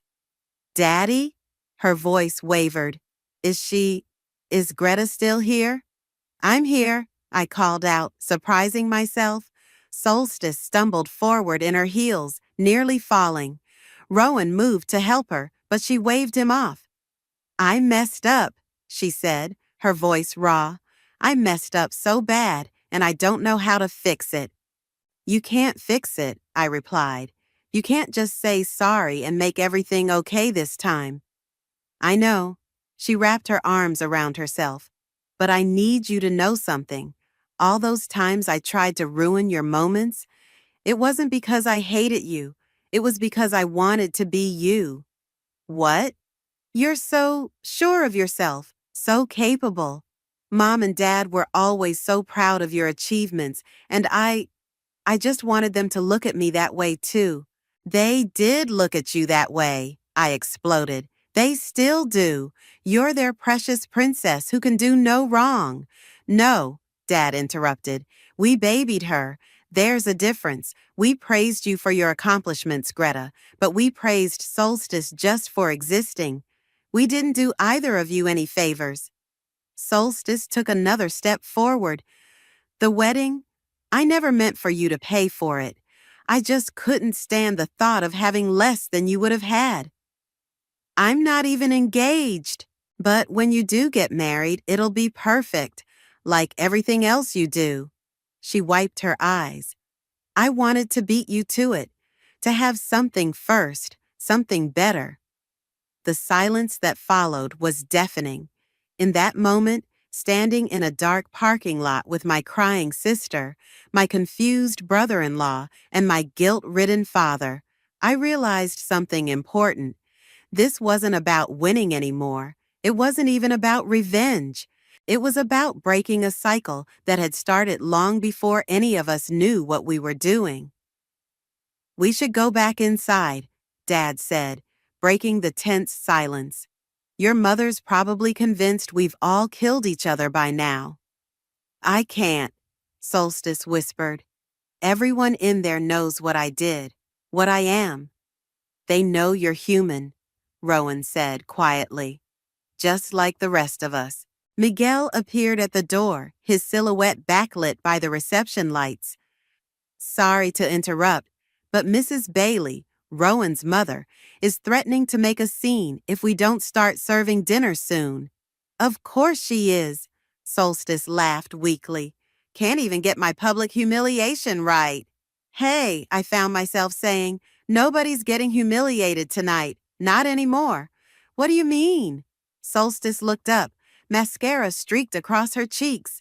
I mean, we're going to fix this, together. I turned to Miguel. Still got that emergency kit in your car? 10 minutes later, Solstice sat in Miguel's passenger seat while I fixed her makeup. Dad and Rowan had gone back inside to calm the waters. I don't deserve this, she mumbled as I blended foundation over her tear tracks. Probably not, I agreed. But we're sisters. It's complicated. Why did you really pay for the wedding? She asked suddenly. The truth this time. I paused, makeup sponge in hand, because I wanted to prove I could, to prove that being career-focused and single didn't make me less capable of understanding romance and beauty and all the things you always said I was missing. That's messed up, she said. Yeah, well, so are we. I finished her makeup and stepped back. There, now you look like a bride again. Greta, her voice was small. Remember when we were kids and I used to sneak into your room during thunderstorms? Because you were scared of lightning? Yeah. I wasn't scared. She met my eyes in the mirror. I just wanted to be close to you. You always made everything feel safe. My throat tightened until you decided being close to me wasn't enough anymore. I never decided that, she protested. It just happened. The more everyone praised you, the more I felt like I had to be different, better, more. And the more you tried to tear me down to build yourself up, I finished. I'm sorry. She grabbed my hand. I know it's not enough, but I am. And not just because I got caught. Miguel knocked on the window. Ladies, Rowan's got everyone seated for dinner. He's telling them there was a small family matter that needed addressing. I helped Solstice out of the car, her wedding dress rustling. Ready to face the music? No, she admitted, but I don't have a choice, do I? There's always a choice, I said. You can go in there and pretend nothing happened, play the perfect bride like always, or you can be real for once. Let people see you're human. Let them see you're trying to be better. She gripped my arm. Will you help me? With what? Being better, being real. Her fingers trembled. Being your sister again. Inside, the reception had settled into an uneasy calm. Heads turned as we entered, whispers following in our wake. But this time, Solstice didn't pose or preen. She walked straight to the head table, picked up a microphone, and faced her guests. I owe everyone an apology, she began, her voice shaking. Especially my sister. Mom half rose from her seat, but Dad gently pulled her back down. I've spent years trying to be perfect, Solstice continued, trying to be better than everyone else, especially Greta. But the truth is, I've never been better than her, not where it counts. The room was silent now, all eyes on my sister as she finally told the truth. This beautiful wedding, every detail you've admired, that was Greta. She paid for it, planned it, made it perfect, not for her glory, but for mine. And how did I thank her? By mocking her in front of all of you. She turned to face me. I can't undo what I've done, but I can try to be worthy of having a sister like you, if you'll let me try. The microphone trembled in her hand. The silence stretched, everyone waiting for my response. And for the first time in years, I saw my little sister, really saw her. Not the manipulative princess, not the attention-seeking drama queen, but the girl who used to crawl into my bed during storms, seeking safety in her big sister's presence. I stood up. Well, I said, loud enough for everyone to hear, I guess we have some work to do. The rest of the wedding reception transformed into something unexpected, real. The perfect facade cracked, letting authenticity shine through. Solstice kicked off her uncomfortable designer heels. Rowan loosened his bow tie, and somehow the celebration felt more genuine than before. Dance with me, Miguel said, appearing at my elbow with 2 glasses of champagne. Unless you're still planning your dramatic exit. I accepted the glass. I think I've had enough drama for one night. As we swayed to the music, I watched Solstice and Rowan talking quietly with his parents in the corner. Whatever they were saying, it seemed intense but not angry. Progress, maybe.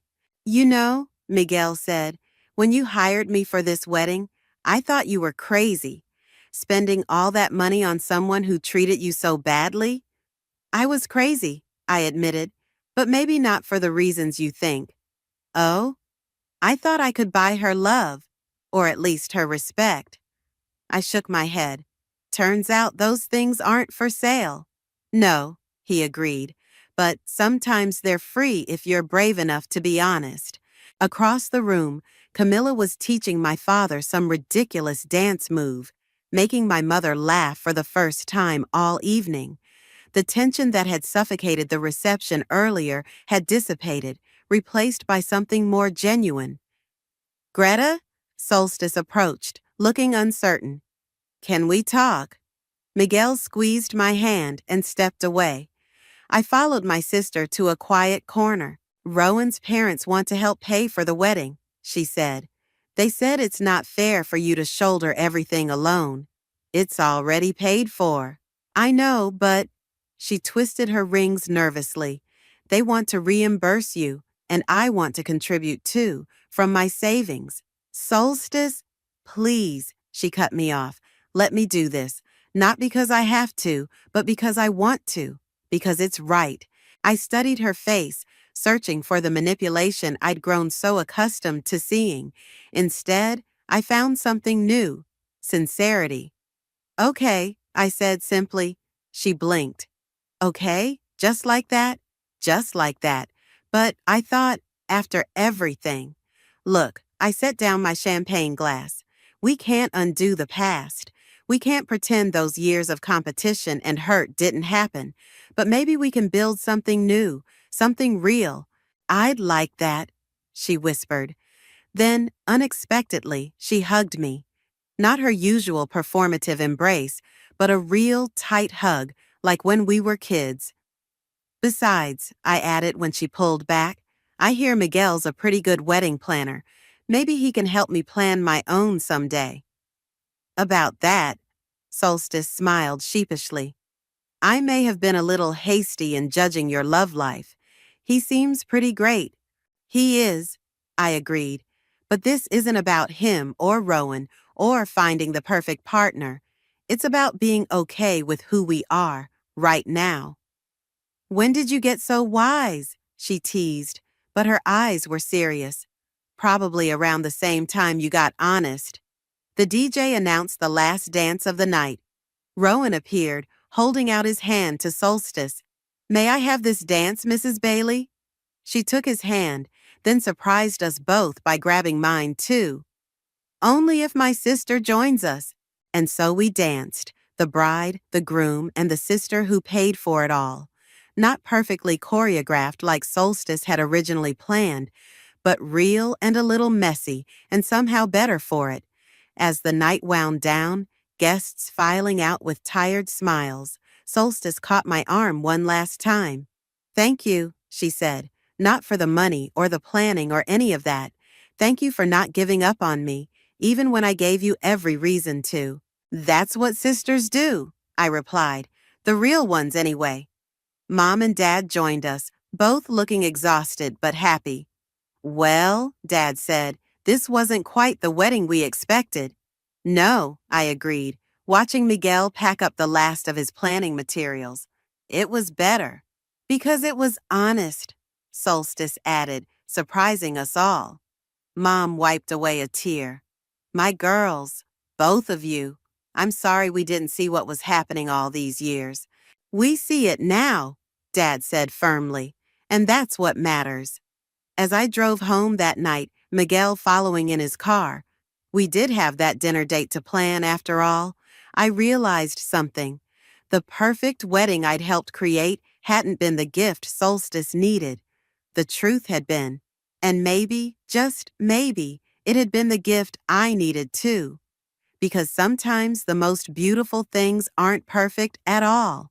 They're real and messy and honest, just like sisters should be. The crystal wine glass shattered in my grip, sending shards across the marble kitchen counter. I barely noticed the small cut on my palm, too focused on Emily's words still ringing in my ears. I just think it's such a waste, don't you? A woman your age without children. I mean, what do you even do with your time, Gwen?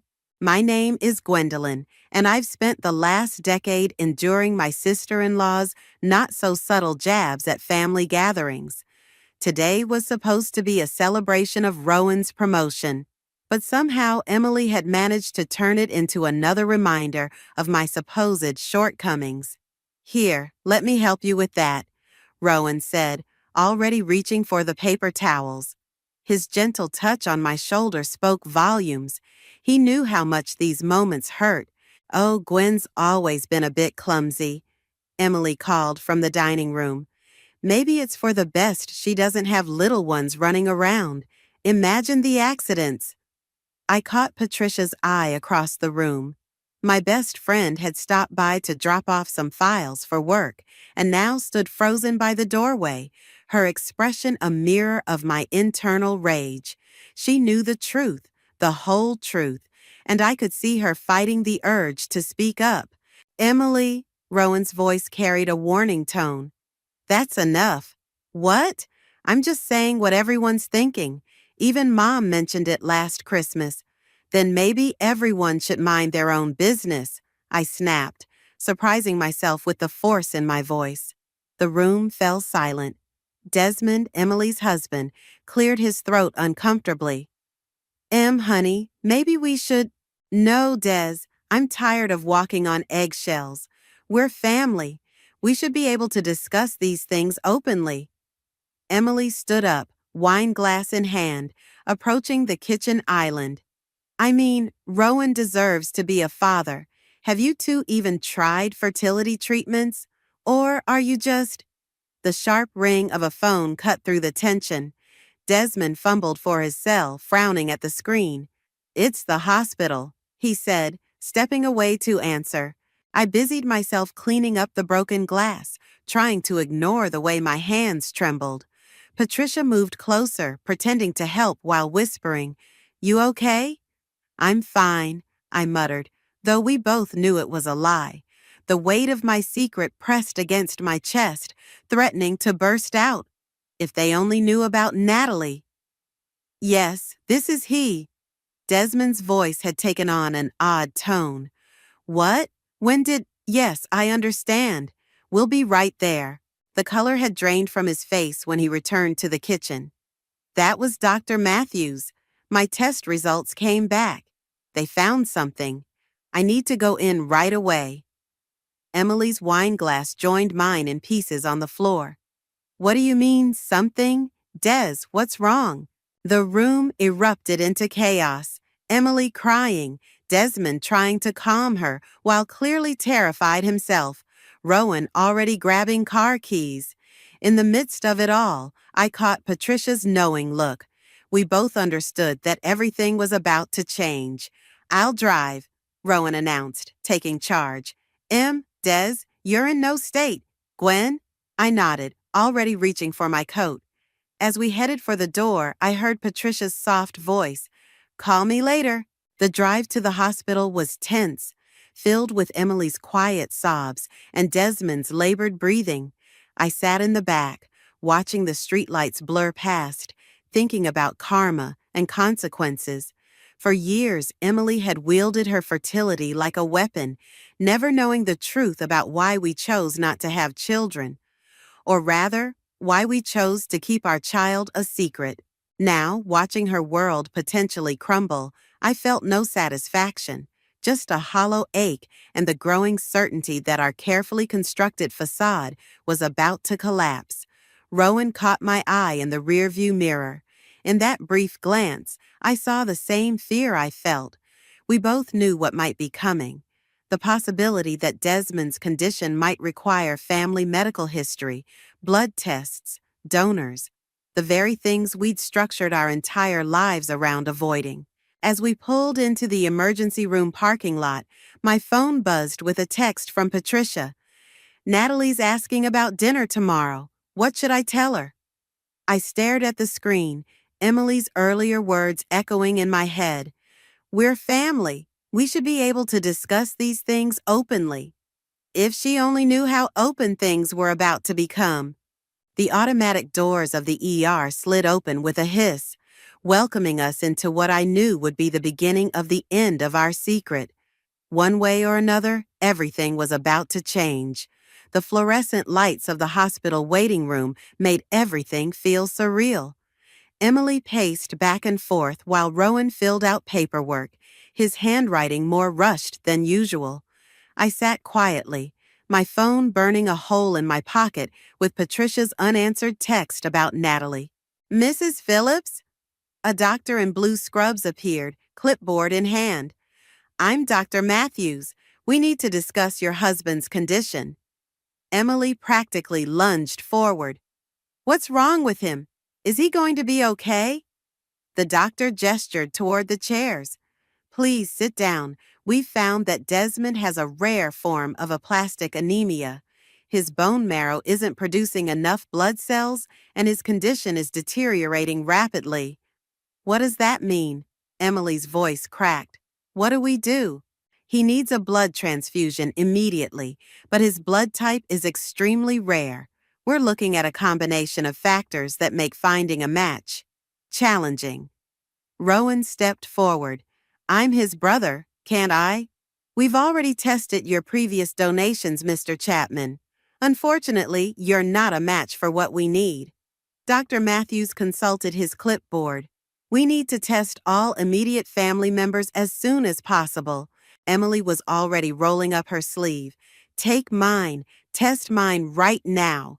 I watched as the nurse drew Emily's blood, followed by more samples from Rowan. The waiting room clock ticked loudly in the silence. My hands wouldn't stop shaking. How long until we know? Emily demanded. We'll rush the tests, but it could still be a few hours, the nurse replied. In the meantime, we're searching the national database for potential matches. Emily turned to me suddenly. Gwen, you should get tested too. You never know. I froze. I don't think. Please. She grabbed my hand, all traces of her usual condescension gone. Please, I know we have our differences, but this is Desmond's life we're talking about. Rowan caught my eye, a silent conversation passing between us. We both knew what the tests might reveal, not about me, but about someone else. I'll do it, I said quietly, rolling up my sleeve. The next 3 hours were excruciating. Emily alternated between crying and making frantic phone calls to family members. Rowan paced the hallway, occasionally disappearing to make his own calls. I sat frozen, my mind racing through scenarios, each worse than the last. Finally, Dr. Matthews returned, his expression grim. I'm sorry, but none of you are matches. Emily collapsed into a chair, her shoulders shaking. What do we do now? We need to expand our search. Are there any other family members? Children? Cousins? We don't have children, Emily whispered, then shot me a look that for once held no malice, only desperation. What about your side of the family, Gwen? My throat went dry. I need some air. I practically ran to the hospital garden, Rowan close behind. The cool night air did nothing to calm my racing heart. We have to tell them, I said, the words feeling like glass in my mouth. Gwen, think about this. We agreed. She's 13, Rowan, old enough to understand, old enough to make her own choice. I pulled out my phone, showing him Patricia's text. And she's the only one who might be able to save Desmond's life. You don't know that she'll be a match. But I know her blood type. It's the same as her father's, the same as Desmond's. And given everything else, I trailed off, remembering the genetic counseling we'd received years ago. Rowan ran his hands through his hair, a gesture I knew meant he was conflicted. This will change everything. Emily will never forgive us for keeping this secret. Desmond could die, Rowan. Are we really going to let that happen just to keep our secret? A nurse appeared in the doorway. Mr. Chapman, your brother is asking for you. Rowan squeezed my hand before following the nurse. I pulled out my phone and dialed Patricia's number, my fingers trembling. Patricia, I need you to bring Natalie to the hospital. Yes, now. It's time they knew the truth. As I ended the call, I caught sight of Emily through the hospital window, her face buried in her hands. The woman who had spent years making me feel less than, now brought low by circumstances beyond her control. I should have felt vindicated, but all I felt was tired. Tired of secrets, tired of pretending, tired of the walls we'd built around our lives. In 30 minutes, those walls would come crashing down, and nothing would ever be the same again. Patricia arrived first, her face etched with concern. Natalie's in the car with Mark. Are you sure about this? I nodded, though my stomach was in knots. Where else can we hide when someone's life is at stake? You don't owe them anything, Gwen. After how Emily's treated you all these years, this isn't about Emily. I took a deep breath. It's about doing what's right, and about Natalie having the chance to know her family. Through the glass doors, I could see Natalie stepping out of Mark's car. Even from a distance, she looked so much like my sister Sarah. The same dark curls, the same way of holding herself. Mark's hand on her shoulder was protective, steadying. He'd been there the night Sarah died, had helped us make the decision that would shape the next 13 years. "Aunt Gwen," Natalie called out, her smile bright despite the late hour. "Patricia said Uncle Desmond is sick?" The word uncle hit differently now. "Yes, sweetie, but before we go in, we need to talk about something important." We found a quiet corner in the hospital garden. Mark stood watch near the entrance while Patricia sat beside Natalie on the bench. I knelt in front of her, taking her hands in mine.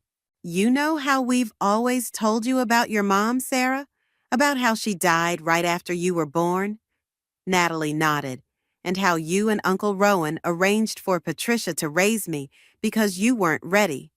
That's not the whole truth." My voice cracked. "Sarah died because of complications during pregnancy. She was carrying twins." Natalie's eyes widened. "Twins?" "Yes, you and your brother. There were complications during delivery. Your brother didn't make it, and Sarah—" I squeezed her hands tighter. "Sarah was married to Desmond's cousin. He died in a car accident while Sarah was pregnant." "Wait." Natalie pulled back slightly. "Uncle Desmond? He's my uncle? Like, really my uncle?" "Yes, and that's why we need your help. He's very sick and he needs a blood transfusion. You might be the only person who can help him." Natalie was quiet for a long moment, processing. "Does he know about me?" "No one does, except the people here right now. We kept it secret to protect you, to give you a normal life without all the family complications. But now someone's life depends on it," she finished, showing wisdom beyond her years. "Will it hurt, the transfusion?" Patricia spoke up. "Just a little pinch. I'll be right there with you." "What about Emily? Will she be mad?" The question hung in the air. Mark stepped closer. "She might be, kiddo, but that's not your fault. The adults made these decisions, not you." I heard footsteps behind us and turned to see Rowan. His face was drawn with worry. "Desmond's getting worse. They're talking about moving him to intensive care." Natalie stood up, straightening her shoulders in a way that reminded me so much of Sarah it hurt. "I want to help, but can I meet him first, before everyone knows?" Rowan's eyes filled with tears. "Of course, sweetheart. I'll take you to his room." As Natalie walked away with Rowan, Patricia grabbed my arm. "What about Emily? She's going to explode when she finds out." "Let her," Mark said firmly. "Some secrets need to come to light, and maybe this will teach her some humility." I watched through the window as Rowan led Natalie to Desmond's room. Emily was at the nurse's station, filling out more paperwork.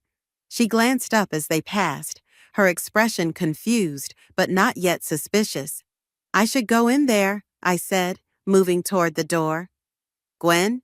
Mark's voice stopped me. "Remember what Sarah said, that last night, about family being more than blood?" I nodded, remembering my sister's final hours, how she made us promise to keep Natalie safe, to give her a life free from the weight of family expectations and obligations.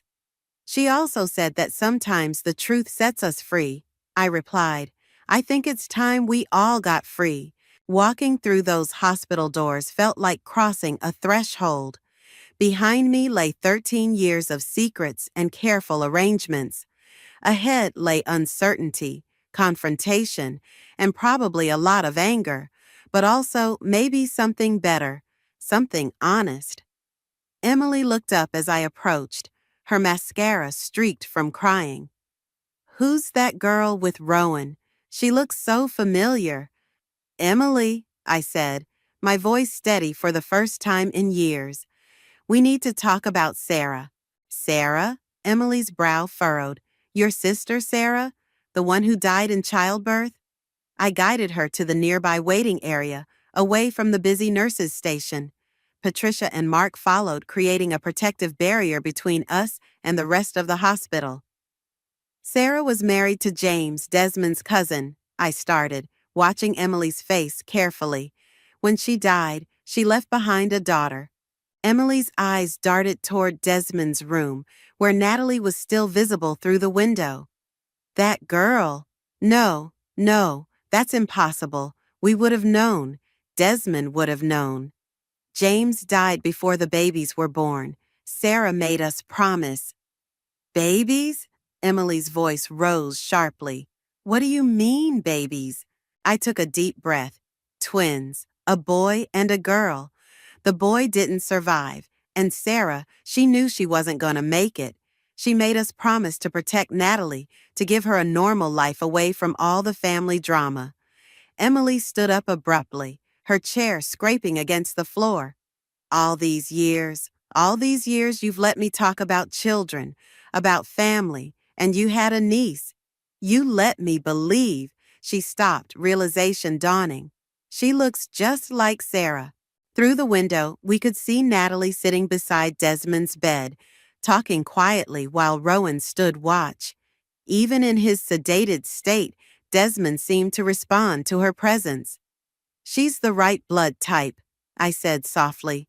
"She might be able to save him." Emily's face contorted with conflicting emotions. "How dare you? How dare you keep this from us? From Desmond? She's his family." "She's my family too," I shot back, finding strength in the words.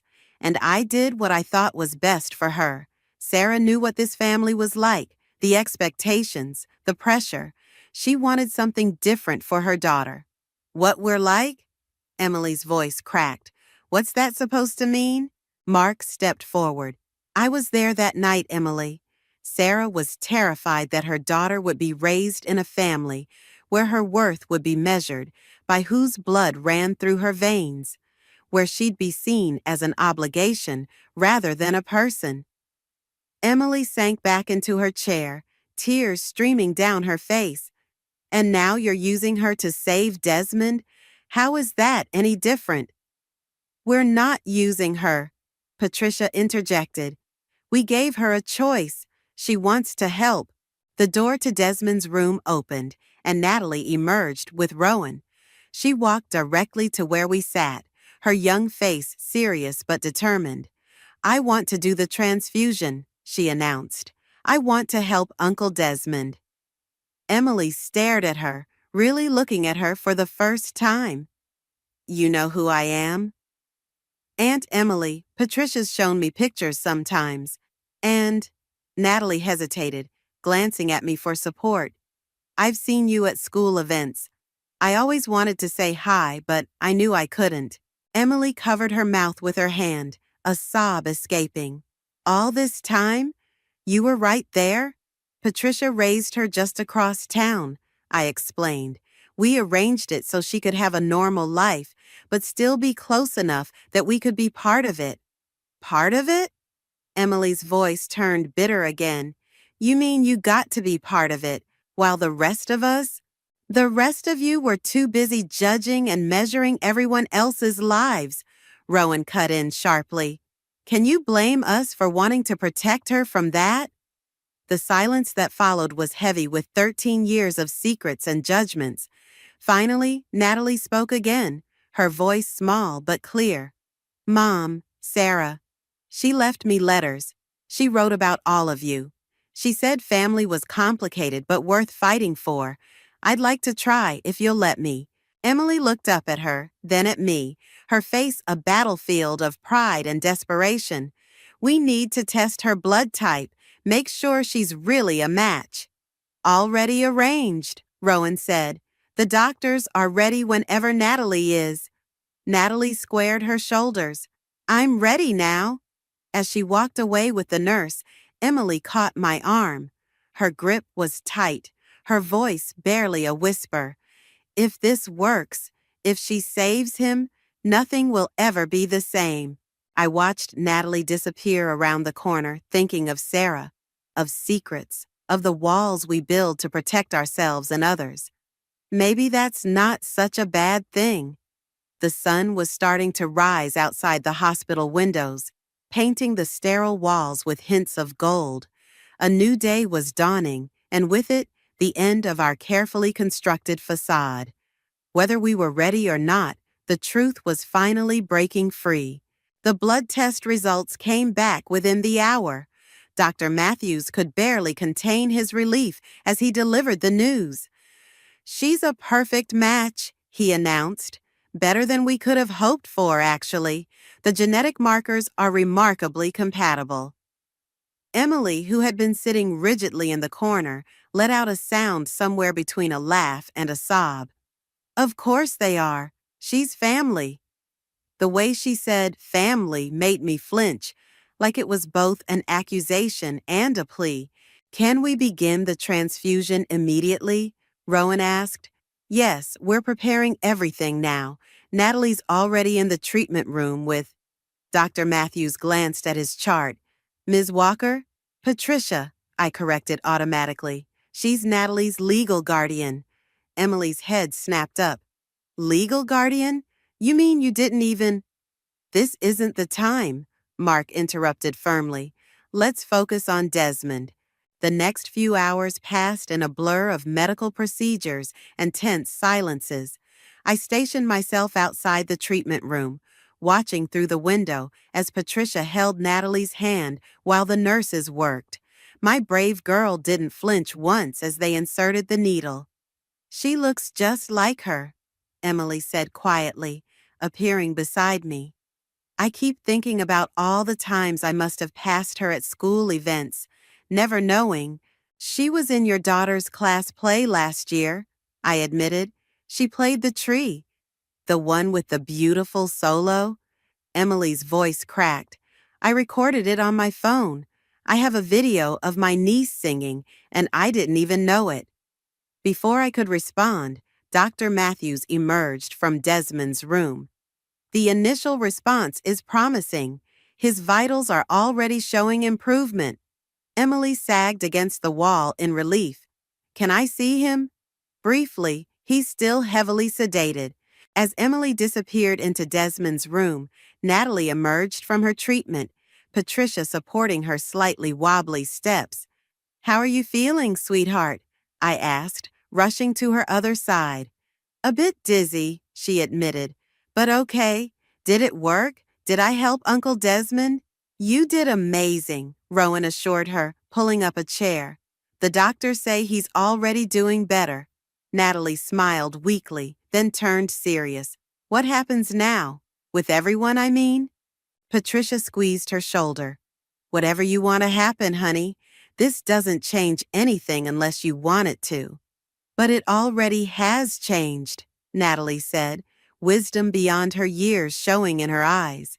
"And I think maybe it should." Emily emerged from Desmond's room just in time to hear this. She stood awkwardly at the edge of our group, looking lost, so different from her usual confident demeanor. "I'd like to get to know you," she said softly to Natalie. "If you'll let me. I know I don't deserve it, after how I've treated your aunt." "You didn't know," Natalie said simply. "That's no excuse," Emily replied, and for the first time in our entire relationship, I heard genuine remorse in her voice. "I've been horrible to Gwen for years because of my own issues. I was so focused on what I thought family should look like that I couldn't see what was right in front of me. Sarah used to say you were actually really nice in high school," Natalie offered, "before everything got complicated." Emily's eyes filled with tears. "She did? You know stories about before?" "I have all her letters," Natalie said, "and Aunt Gwen and Patricia tell me stories sometimes. Would you like to hear some of them?" The olive branch was so unexpected, so graceful, that I had to turn away to hide my own tears. I felt Rowan's arm slip around my waist, steadying me. "I'd love that," Emily whispered. "But first, you need to rest. Doctor's orders." Patricia stepped forward. "We should get her home. She needs to sleep off the effects of the donation." "Wait," Emily said quickly. Could I have your phone number, just to check on you later?" The simple request held so much weight. Acknowledgement, acceptance, the first tentative step toward something new. Natalie recited her number, and I watched Emily save it with trembling fingers. As Patricia and Mark helped Natalie toward the elevator, Emily turned to me. "I know we have a lot to talk about, a lot to work through, but right now, I just want to say thank you for bringing her here, for saving Desmond, for—" She gestured helplessly. "Everything." "She's the one you should thank," I replied. "She chose to help despite everything." "Just like Sarah would have," Emily said softly. We stood there in the hospital hallway, the morning sun streaming through the windows, illuminating all the broken pieces of our family story. But maybe, just maybe, those pieces could be reassembled into something stronger, something truer than before. 3 days after the transfusion, Desmond opened his eyes properly for the first time. The doctors called it a remarkable recovery. Emily called it a miracle. I called Patricia. "He's asking about Natalie," I said into the phone. "He wants to meet her, properly this time." "She's been waiting by the phone," Patricia replied.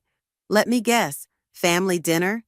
Emily's insisting on it, tonight at their house. Are you coming? Try and stop me." The house that had been the site of so many uncomfortable family gatherings looked different now. Emily had cleaned frantically all morning, rearranging furniture and fussing over place settings. When the doorbell rang, she nearly dropped the casserole dish she was holding. "I'll get it," I offered, but she shook her head. "No, I need to do this." I watched from the kitchen as Emily opened the door. Natalie stood there with Patricia, holding a bouquet of flowers and looking nervous. "Hi, Aunt Emily," she said softly. Emily's carefully composed expression crumbled. "You brought flowers? You shouldn't have." "I mean, thank you. They're beautiful. Like you." The awkward moment was broken by Desmond's voice from the living room. "Is that her?" He was still pale, still weak, but sitting up in his favorite armchair. Rowan hovered nearby, ready to help if needed. Natalie approached slowly, the flowers forgotten in Emily's hands. "Hello, Uncle Desmond," she said. "My God," he breathed. "You look just like her, just like Sarah." "That's what everyone says." "Come here, please." He patted the ottoman next to his chair. "I have so many questions, but first, thank you for what you did, for being brave enough to help a stranger." "You're not a stranger," Natalie replied. "You're family. I've known about you my whole life." Emily made a choked sound from the doorway. "We didn't know about you all this time. Maybe we could talk about that over dinner?" I suggested, trying to ease the tension. "The food's getting cold." Around the dining table, the conversation started hesitantly, then flowed more naturally as Natalie shared stories about growing up, about Patricia's terrible cooking attempts, about Mark teaching her to ride a bike, about secret visits to my house on weekends. "Wait," Emily interrupted. "All those times you said you were working late?" "I was with Natalie," I admitted. "We didn't want to risk anyone seeing us together in public." "It was like having a secret agent family," Natalie grinned. "Patricia would drive me to Aunt Gwen's house in her car with the tinted windows." "The black Honda?" Emily's eyes widened. "I've seen that car at school events." "We were careful," Patricia said, "but we also wanted Natalie to have as normal a life as possible." Desmond set down his fork. "I understand why you kept it secret. After James died and then Sarah, Everything was so complicated. But now we can do better, Emily finished. She turned to Natalie. If you want to, that is. We could start with school events. I promise not to be too embarrassing. Actually, Natalie glanced at Patricia, who nodded encouragingly. I have a solo in the spring concert next month. If you'd like to come. The tears that had been threatening all evening finally spilled down Emily's cheeks. We'd love to, all of us. As a family, Rowan added. Later, as we were clearing the dishes, Emily cornered me by the sink. I owe you an apology. Many apologies, actually. All those years I spent judging you, making comments about children. You didn't know. That's not an excuse. I was cruel because I was insecure, because I thought having children made me somehow better. But watching you with Natalie tonight, seeing how you've protected her all these years, you're more of a mother than I ever gave you credit for. Before I could respond, Natalie's laugh rang out from the living room, followed by Desmond's deeper chuckle. Through the doorway, I could see them looking at old photos, Patricia and Rowan adding commentary, while Mark recorded everything on his phone. She's going to want to spend more time here, I said. Are you ready for that? Emily dried her hands on a dish towel, her expression thoughtful. I'm ready to try, to be better, to be the kind of aunt, the kind of person she deserves. That's all any of us can do. From the living room, Natalie called out, Aunt Gwen, Uncle Desmond found pictures of Mom from high school. You have to see her hair. Emily and I exchanged a look, years of tension dissolving into something that felt almost like understanding. Together, we walked toward our family, not the one we'd pretended to be, but the one we were finally becoming. The spring concert arrived faster than any of us expected. I found Emily in the school parking lot, pacing nervously with a bouquet that could have stocked a small flower shop. Too much? She asked, gesturing at the flowers. Maybe a little, I admitted, but Natalie will love them. Patricia met us at the entrance, already holding seats. Front row, she announced proudly. Mark's setting up the video camera. Video camera? Emily's voice hitched. I only brought my phone. I didn't think. Don't worry, Rowan appeared behind us. Mark always makes copies for everyone. We settled into our seats. An odd collection of secret keepers turned family. Desmond, still moving carefully but looking much healthier, sat between Emily and me. Remember Sarah's first solo? He whispered. 8th grade talent show. She was so nervous she threw up backstage, I recalled, smiling at the memory. Natalie's stronger than that, Patricia said. You should see her in rehearsals. The lights dimmed, and the concert began. When Natalie stepped onto the stage in her blue dress, the one Emily had helped her pick out last weekend, I heard Emily's sharp intake of breath. She looks just like, I know, I whispered back. Natalie's voice filled the auditorium, clear and confident. She'd chosen Bridge Over Troubled Water, Sarah's favorite song. As she sang, I felt Emily's hand slip into mine, squeezing tightly. The applause was thunderous. Desmond wiped his eyes openly, while Mark struggled to keep the camera steady through his own tears. When Natalie took her bow, she looked directly at our row and beamed. After the concert, we gathered in the school lobby.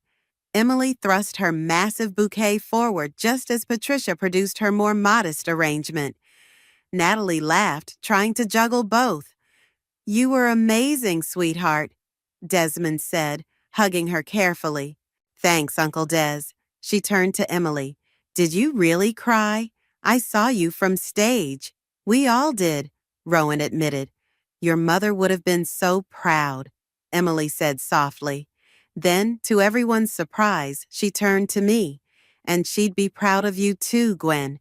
The way you've protected Natalie, guided her. We all did, I echoed Rowan's words. Patricia, Mark, all of us. No, Emily's voice cracked.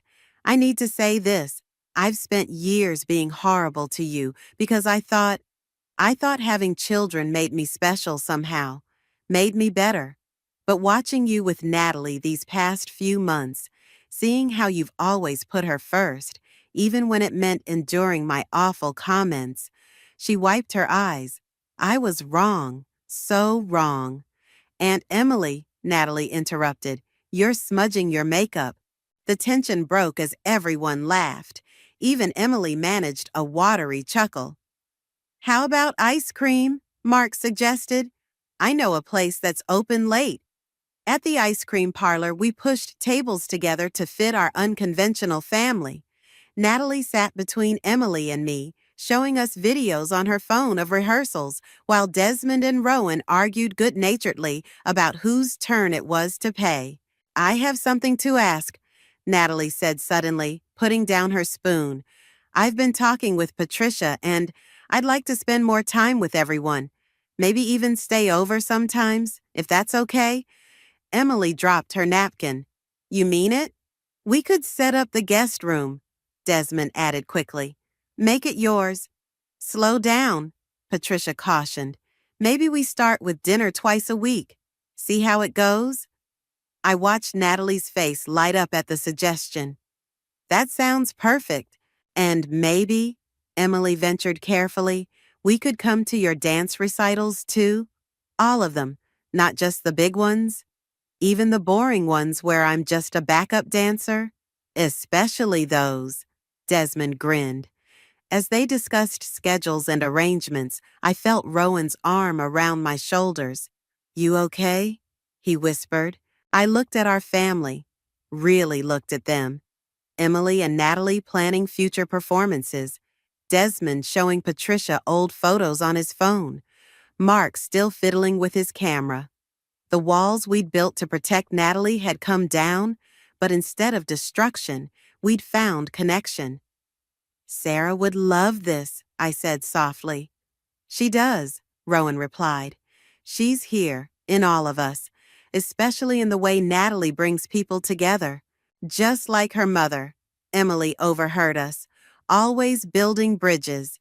Speaking of building, Natalie piped up, does this mean I can finally put family photos on my Instagram? The question set off another round of laughter and discussion about social media boundaries.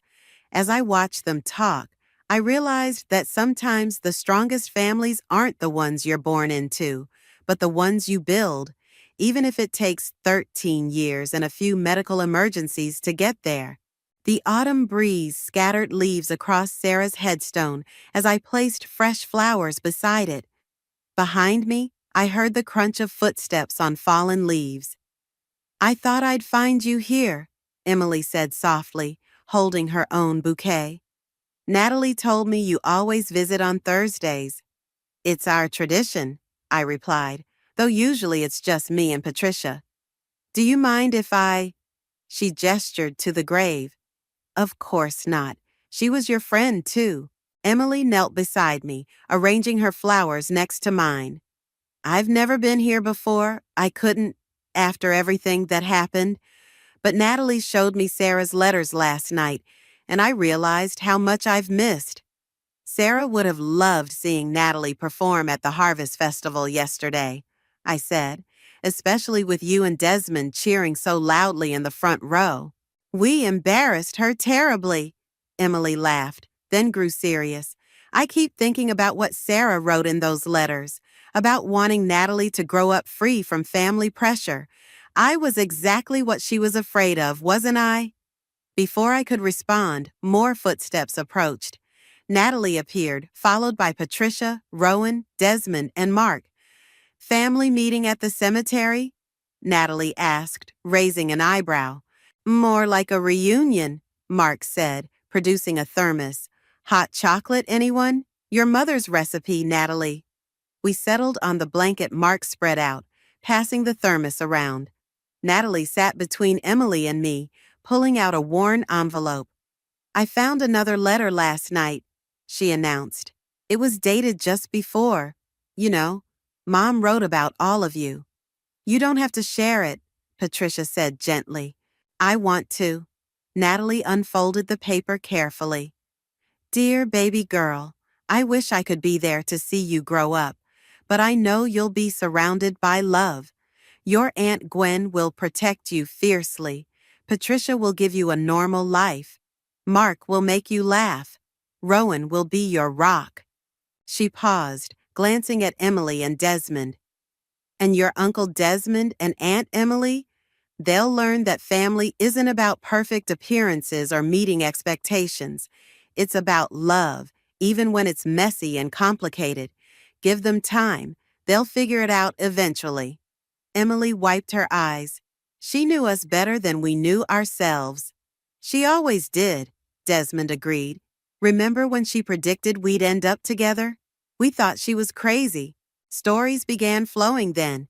Memories of Sarah, of shared childhoods, of mistakes made and lessons learned. Natalie soaked it all in, occasionally adding her own insights from the letters she'd grown up reading. I have something to tell you all, Emily said during a lull in the conversation. I've been seeing a therapist, working through my issues about family and control. I want to be better, for all of you, but especially for Natalie. That's brave, I said, meaning it. It's necessary, she replied. I don't want to be the aunt everyone dreads seeing at family gatherings anymore. Too late, Natalie teased. Now you're the aunt who brings embarrassingly large bouquets and cheers too loudly at school events. Much better, Desmond laughed, pulling Emily close.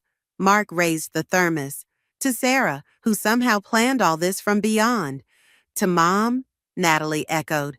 Who knew we'd figure it out eventually?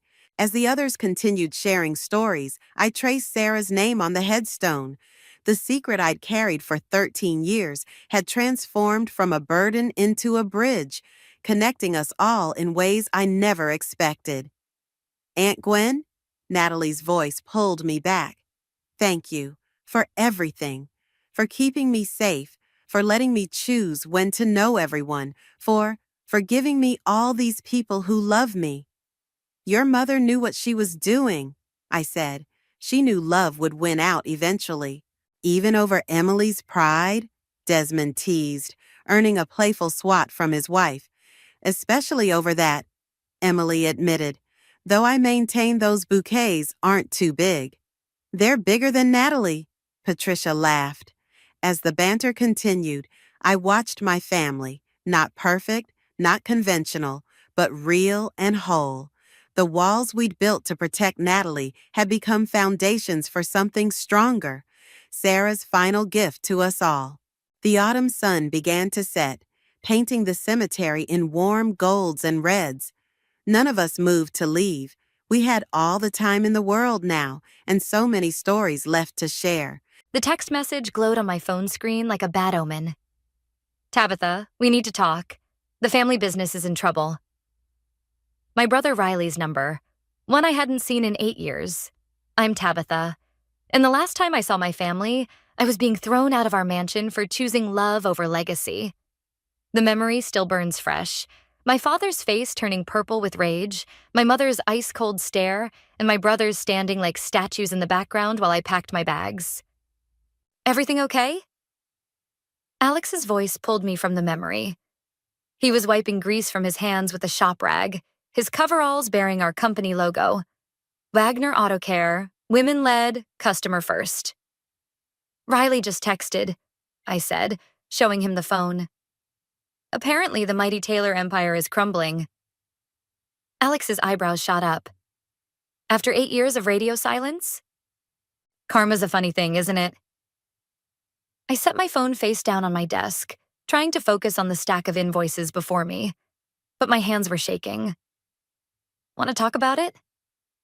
Alex pulled up a chair, his presence as steady and reassuring as it had been that night I chose him over my inheritance. Remember when my father called you grease monkey trash?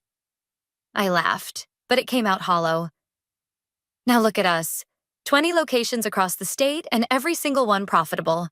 Thanks to you. Alex squeezed my hand. You turned one rundown garage into something amazing. The door burst open and Amelia, my business partner, strode in waving a tablet. Have you seen the news? Taylor Industries is facing federal investigation for fraud. It's all over the financial sites. My stomach dropped. I grabbed my phone and started Googling. Headlines screamed about suspicious accounting practices, insider trading allegations, and potential bankruptcy. Photos showed my father leaving the federal building, looking older and smaller than I remembered. "Holy shit," I whispered. "Your father's company?" Sophia, our head mechanic, appeared in the doorway. "The one who said women don't belong in the automotive industry?" I nodded, remembering his words when I first mentioned learning about cars. "That's beneath us, Tabitha. Know your place." "Well," Sophia crossed her arms. "Looks like he should have listened to his daughter after all." My phone buzzed again. This time it was Nicholas, my older brother. "Mom and Dad are asking for you. Please call." "What are you thinking?" Alex asked softly. I stood up, pacing the office. 8 years ago, I begged them to accept you, to see that I could make my own choices. Mom said I was throwing away everything they'd built for me. Dad said I was dead to them. My voice cracked. Now they need me? Amelia perched on my desk. "Whatever you decide, we've got your back." "Remember that night?" I turned to Alex. "When I showed up at your apartment with 2 suitcases and tears streaming down my face?" He smiled. "You said, 'I choose you and I don't regret it.' I still don't." I touched the simple wedding band on my finger. "We built this from nothing. No family connections, no inherited wealth. Just hard work and believing in ourselves." Sophia snorted. "And proving every man wrong who said women can't run auto shops." My phone kept buzzing. More messages from Riley, Nicholas, even one from my mother. Each one more desperate than the last. You know what's funny? I picked up a framed photo from my desk, our first shop's grand opening. They thought I was throwing my life away, but I've never felt more alive than when I'm here, proving them wrong every single day. "So what's the plan, boss?" Amelia asked. I took a deep breath, straightening my shoulders. "They want to talk? Fine, but this time it's on my terms." I started typing a response to Riley. "Meet me at Wagner Auto Care tomorrow, 9 a.m. sharp. Bring them all. You sure about this?" Alex's concern was evident. I looked around my office at the awards on the wall, the photos of our growing business, the faces of the women we'd trained and employed. They took everything from me once, thinking I'd come crawling back. Instead, I built something better. I smiled, feeling stronger than I had in years. Now they're the ones crawling back. Want me to accidentally spill some oil on their fancy shoes? Sophia grinned wickedly. We all laughed, breaking the tension. But as my team filed out, leaving me alone with Alex, I felt the weight of tomorrow settling on my shoulders. "Whatever happens," Alex said, pulling me into a hug. "Remember that choosing love wasn't your weakness. It was your strength." I nodded against his chest, breathing in the familiar scent of motor oil and coffee. Tomorrow I'd face my past. But this time, I wasn't the powerless daughter they'd cast aside. I was Tabitha Wagner, and I'd built an empire of my own, one that actually made a difference in people's lives. My phone buzzed one final time. Riley again. "We'll be there. Thank you, Tabs." I turned off my phone and took Alex's hand. "Let's go home. Tomorrow's going to be interesting." They arrived in a Mercedes, still clinging to appearances despite everything. I watched through my office window as they stepped out, looking like poorly cast versions of their former selves. My father's suit hung loose on his frame, my mother's designer heels scuffed at the edges. Riley and Nicholas followed, both wearing the haunted expressions of men who hadn't slept in weeks. "Ready?" Alex squeezed my shoulder. "As I'll ever be." I straightened my Wagner Auto Care polo shirt, worn deliberately instead of my usual business attire. Amelia met them at the entrance. I heard her voice carrying through the hallway. "Please wait in the conference room. Tabitha will be with you shortly." I gave them 10 minutes, Let them sit there, surrounded by photos of our successful business launches, awards, and newspaper features about our women's mentorship program. When I finally walked in, my mother gasped. Maybe she expected to see the polished debutante they'd raised. Instead, she got me. Confident, successful, and completely independent of their world. Tabitha. My father stood, extending his hand. You look, well, I didn't take it. Let's skip the pleasantries. You're here because you need something. Always direct. Nicholas muttered. Some things never change. The business is failing. Riley cut in, ever the practical one. We're facing criminal charges, frozen assets, and... I've seen the news, I interrupted, sitting at the head of the table. What I don't understand is why you're here. My mother's perfectly manicured hands trembled as she clutched her designer purse. We need help, darling. Your father's reputation. My father's reputation? I laughed. The same reputation he used to justify disowning me? We made mistakes. My father's voice cracked. Terrible mistakes. With you, with the business. Save it. I held up my hand. What exactly do you want from me? They exchanged glances before Riley spoke. Your business is thriving. We need employment, references, something to show the courts we're making amends. You want jobs? I leaned forward. Here? It's beneath us, my mother blurted, then quickly covered her mouth. Kendall, my father snapped. No, let her finish, I said coldly. What exactly is beneath you, Mother? Honest work? Or working for your daughter? Silence filled the room. Through the conference room windows, I could see Sophia teaching a young female apprentice how to diagnose an engine problem. The pride on both their faces said everything about what we'd built here. We're desperate, Nicholas admitted. Everything's gone. The houses, the cars, the connections. Nobody will touch us. Karma's fascinating, isn't it? I stood walking to the window. 8 years ago, you told me I was making the biggest mistake of my life. That marrying a mechanic would lead to nothing but poverty and regret. We were wrong, Riley said softly. Look at what you've built. I turned back to them. You want jobs? Fine. But here's my condition. You start at the bottom, all of you. What do you mean? My father's face reddened. Dad, you'll work in customer service. Mom, you'll be a receptionist. Nicholas and Riley, you'll train as entry-level mechanics under Sophia. This is absurd. My mother stood up. We're not some common. Take it or leave it. I cut her off. You'll earn minimum wage, follow all company policies, and most importantly, you'll report to women in leadership positions. You're enjoying this, Nicholas accused. No. I met his gaze. I'm offering you what you never gave me. A chance to prove yourselves through hard work rather than privilege. My father stood slowly, his shoulders sagging. When do we start? Robert. My mother grabbed his arm. You can't be serious. We don't have a choice, Kendall, he said quietly. Our accounts are frozen. The lawyers need to be paid. We need income. Any income. I pulled out 4 employee handbooks from my briefcase.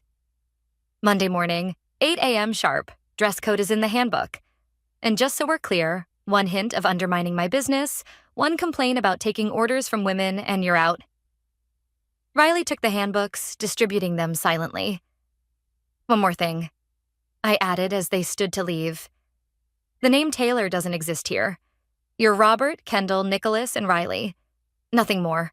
My mother's eyes filled with tears as she clutched her handbook. Is this revenge, Tabitha? No, Mother. This is opportunity. The same kind you denied me. The difference is, I'm actually giving you a choice. They filed out slowly, defeated but desperate enough to accept my terms. As the door closed behind them, Alex and Amelia slipped in. That was intense. Amelia whistled low. You okay? Alex asked, wrapping an arm around my waist. I watched through the window as my family climbed back into their Mercedes, probably one of the last remnants of their former life. You know what's strange? I leaned into Alex's embrace. I thought seeing them brought low would feel better. But all I feel is empty. I turned to Amelia. Keep an eye on them when they start. Something tells me this isn't over. You think they're planning something? She asked. I remembered the calculating look in my father's eyes as he accepted my terms. I think they're desperate. And desperate people do desperate things. Their first week was exactly the train wreck I expected. I watched from my office as my father fumbled through customer interactions, his face reddening each time he had to say, "Let me check with my supervisor." My mother's perfectly manicured nails clicked against the keyboard as she struggled with our scheduling software, each mistake making her jump when Sophia barked corrections from across the shop. But it was the scene unfolding in the garage that drew my attention now. That's not how you hold a wrench. Sophia's voice carried through the open bay doors. Nicholas stood beside a lifted Honda, his once immaculate suit replaced by navy coveralls, looking utterly lost. I know what I'm doing, he snapped, then immediately dropped the wrench on his foot. Sophia crossed her arms. Really? Because from where I'm standing, you look like a toddler playing mechanic. I stepped closer, pretending to review paperwork while eavesdropping. This is ridiculous, Nicholas muttered. I have an MBA from... Your MBA won't fix this timing belt. Sophia cut him off. Now, watch carefully. This is the third time I'm showing you. Riley, surprisingly, was doing better. He actually seemed interested in learning, asking questions and taking notes. It reminded me of when we were kids, before our parents' expectations crushed his natural curiosity. Quite a sight, isn't it? Amelia appeared beside me, coffee in hand. Like watching aliens try to blend in with humans, I agreed. A crash from the front office interrupted us.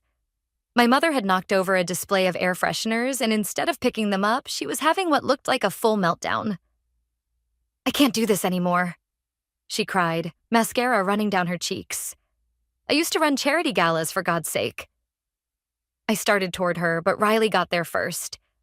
Mom, come on, let's get some air. He led her outside, and something in their body language made me follow at a distance.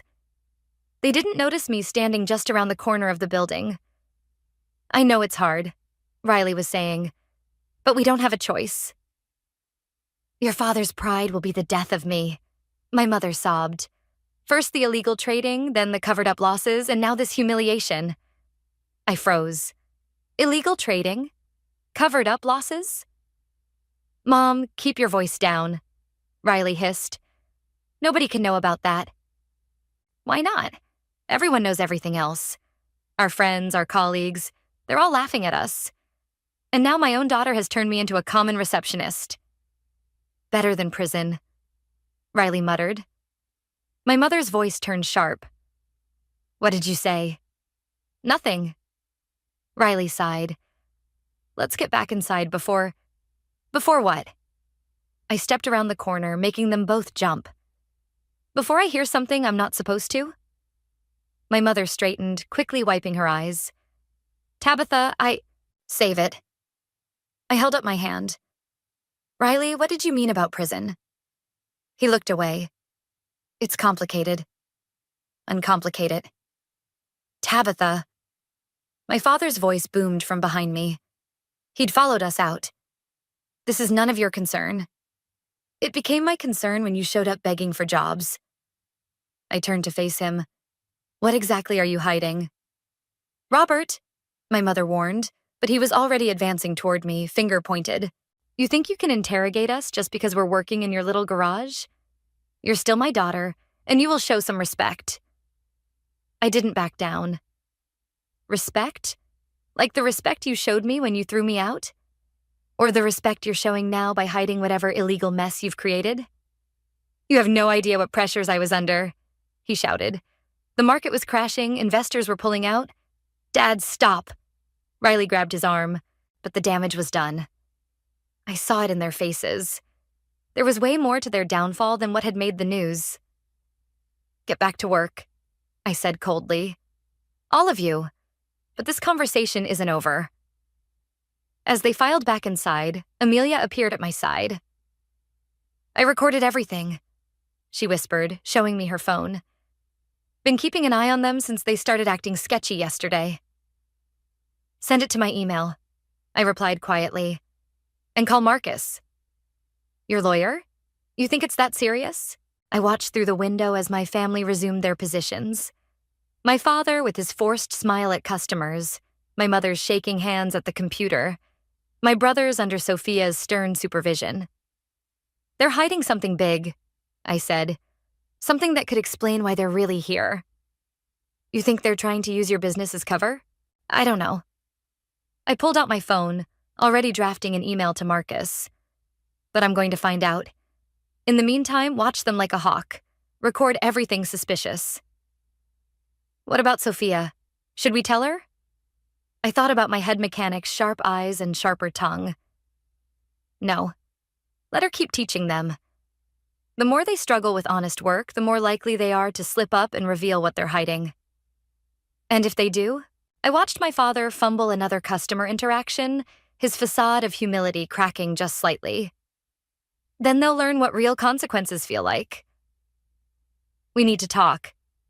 Riley cornered me in the supply room after hours, his voice barely above a whisper. Not here. Not with them around. I checked my watch. Everyone else had left except Alex, who was finishing paperwork in our office. Fine. 5 minutes. We walked to the small courtyard behind the shop. The setting sun cast long shadows across the concrete, and the air still smelled of motor oil and rubber. Dad's been making phone calls during his breaks, Riley said, pacing, to someone named Marcus. My stomach dropped. Marcus, my lawyer. How do you know? I overheard him yesterday. He was asking about business registration documents, ownership structures. Riley ran a hand through his hair. Tabs, I think he's trying to find a way to take control of your business. He can't, I said firmly, but my hands were shaking. The business is ironclad. Alex and I made sure. Dad always finds a way, Riley interrupted. Just like he found ways to cook the books at Taylor Industries, to hide losses, to. He trailed off. To what, Riley? He pulled out his phone, showed me a series of emails. These are from 6 months ago. Dad was desperate. The company was hemorrhaging money, so he started moving funds between accounts. Client money, investment funds, even Mom's trust fund. Jesus Christ. I scrolled through the emails, each one more damning than the last. Why are you showing me this? Because I can't take it anymore. Riley's voice cracked. The lying, the scheming. Do you know what it was like watching him destroy everything? Watching him drag Nicholas into it? Nicholas knows? Nicholas helped. Riley laughed bitterly. Good old Nicholas, always trying to be just like Dad.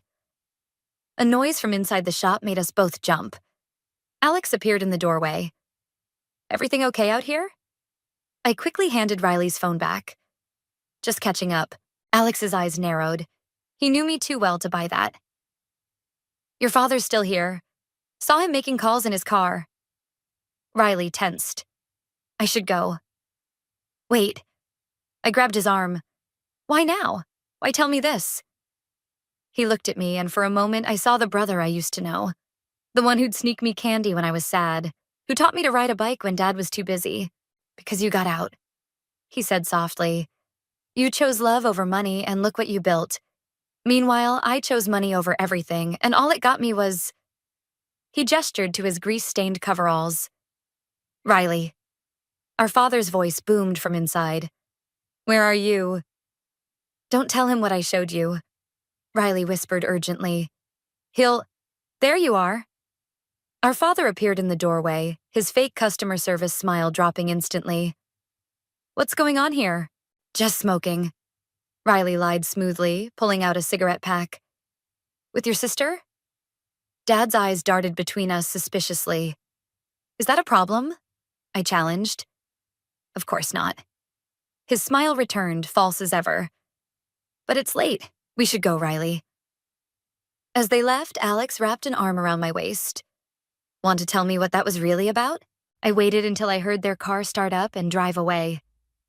Pull up the security cameras from today. Focus on my father's brakes. I need to see who he's been calling. 20 minutes later, we had our answer.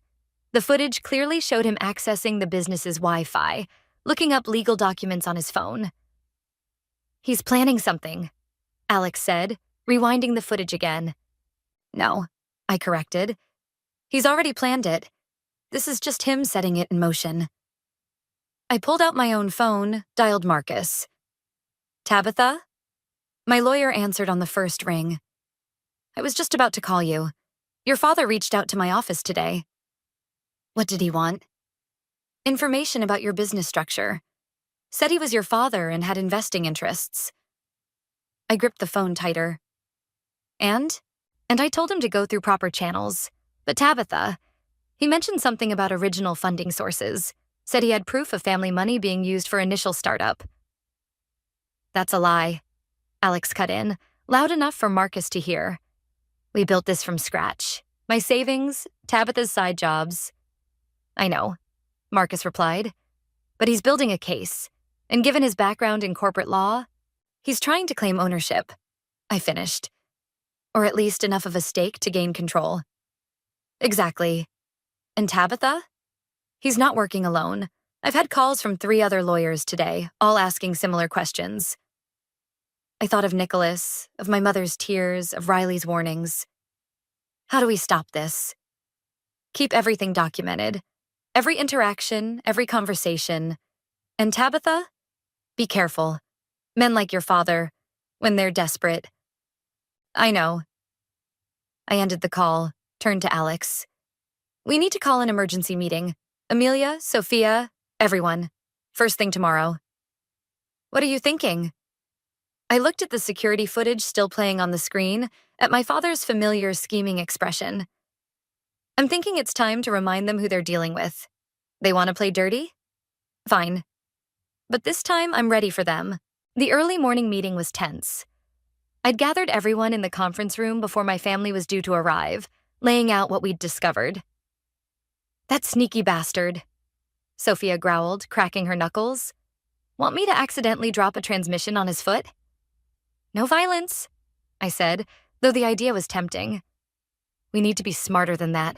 Amelia spread printouts across the table, security footage stills, email records, phone logs. Your father's been accessing our network, sending documents to external emails. Can we fire them?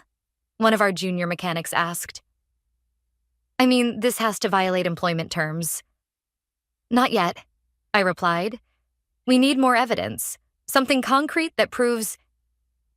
The door burst open. My mother stood there, mascara streaked down her face. Tabitha, please, I need to talk to you. I nodded to the others. Give us a minute. As they filed out, my mother collapsed into a chair, her designer purse hitting the floor. I can't do this anymore. I can't keep pretending. Pretending what? That this is about jobs, about redemption. She pulled out a handkerchief, dabbed at her eyes. Your father, he's planning to take everything from you, just like he took everything from me. I sat down slowly. What do you mean? Before I married him, I had dreams. I was going to open my own fashion house. I had designs, connections, even investors lined up. She laughed bitterly. But your father convinced me to invest it all in his company instead. Said it was safer, smarter. And you did it? I was young and in love. She met my eyes. Just like you were with Alex. The difference is you stood your ground. I gave in. Why are you telling me this now? Because history's repeating itself. She reached into her purse, pulled out a USB drive. Everything's here. The fraud, the embezzlement, the real reason we lost everything. Your father didn't just make bad investments. He stole from his own clients. I stared at the drive. And Nicholas helped him. Nicholas worshipped him. Still does. She pushed the drive across the table. Riley tried to stop it, you know. Threatened to go to the authorities. That's when your father promoted him, gave him a bigger stake, bought his silence. And you?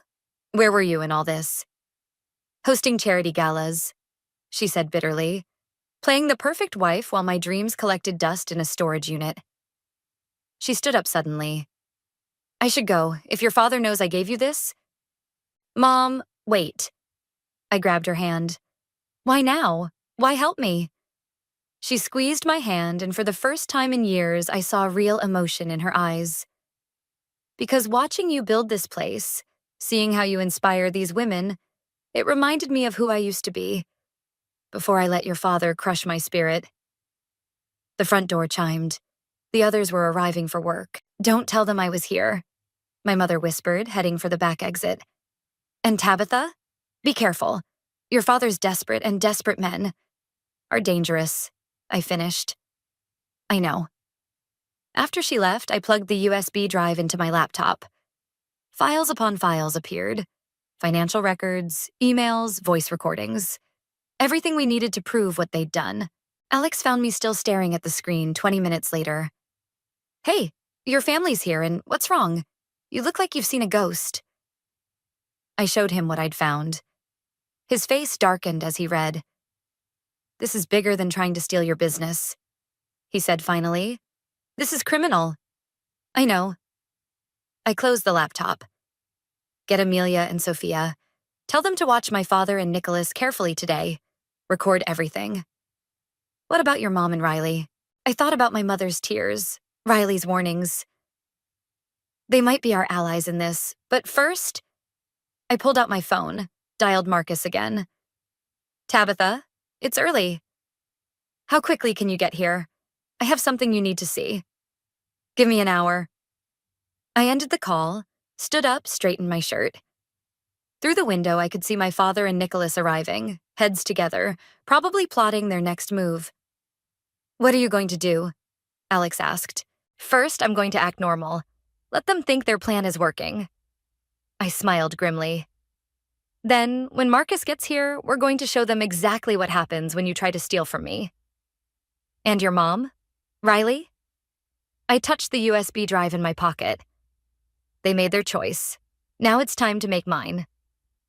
Walking out into the shop, I passed my mother at the reception desk. Our eyes met briefly, and she gave me the smallest of nods. Good morning, everyone, I called out, my voice steady despite the storm brewing inside.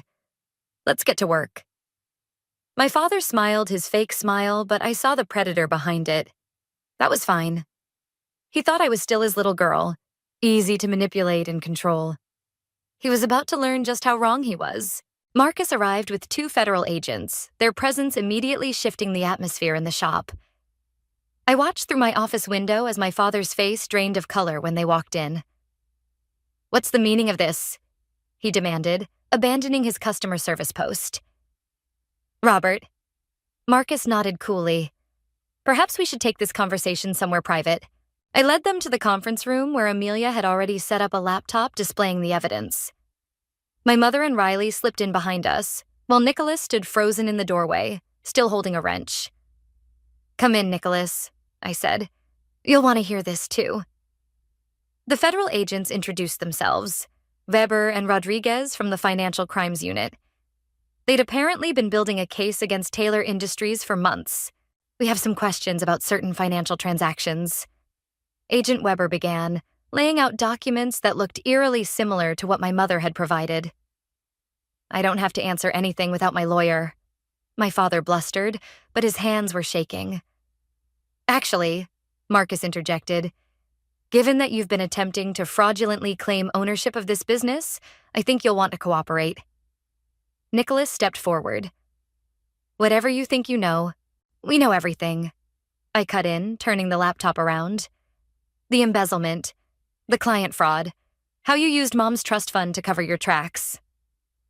My father's face turned purple. You! He whirled on my mother. You did this. No, Robert. She stood straighter, her voice steady. You did this. All of it. I just finally stopped covering for you. Mrs. Taylor has already provided a full statement, Agent Rodriguez said, making notes. As has your son, Riley. Nicholas staggered back. Riley, you betrayed us? I chose truth over family loyalty. Riley met his brother's eyes. Something I should have done years ago. My father lunged for the laptop, but Agent Weber caught his arm. Sir, please don't make this worse for yourself. Worse?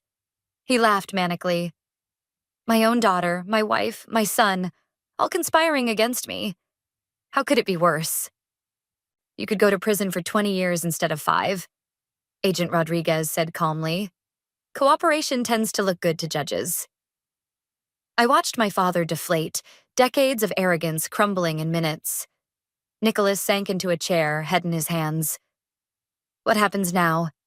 My mother asked quietly. Now. Agent Weber pulled out handcuffs.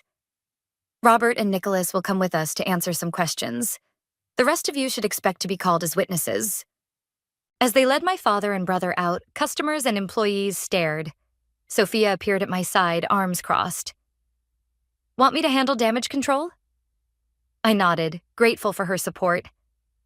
Tell everyone we'll have a full staff meeting tomorrow morning. Once the federal agents left, Riley turned to me. I'm sorry, Tabs. For everything.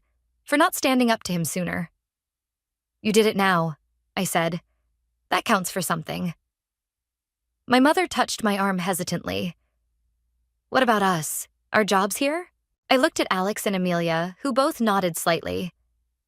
You can stay, both of you. But things will be different now. Different how? Riley asked. No more lies, no more schemes. You'll work honest jobs, learn real skills, and maybe... I took a deep breath. Maybe we can start rebuilding something real this time.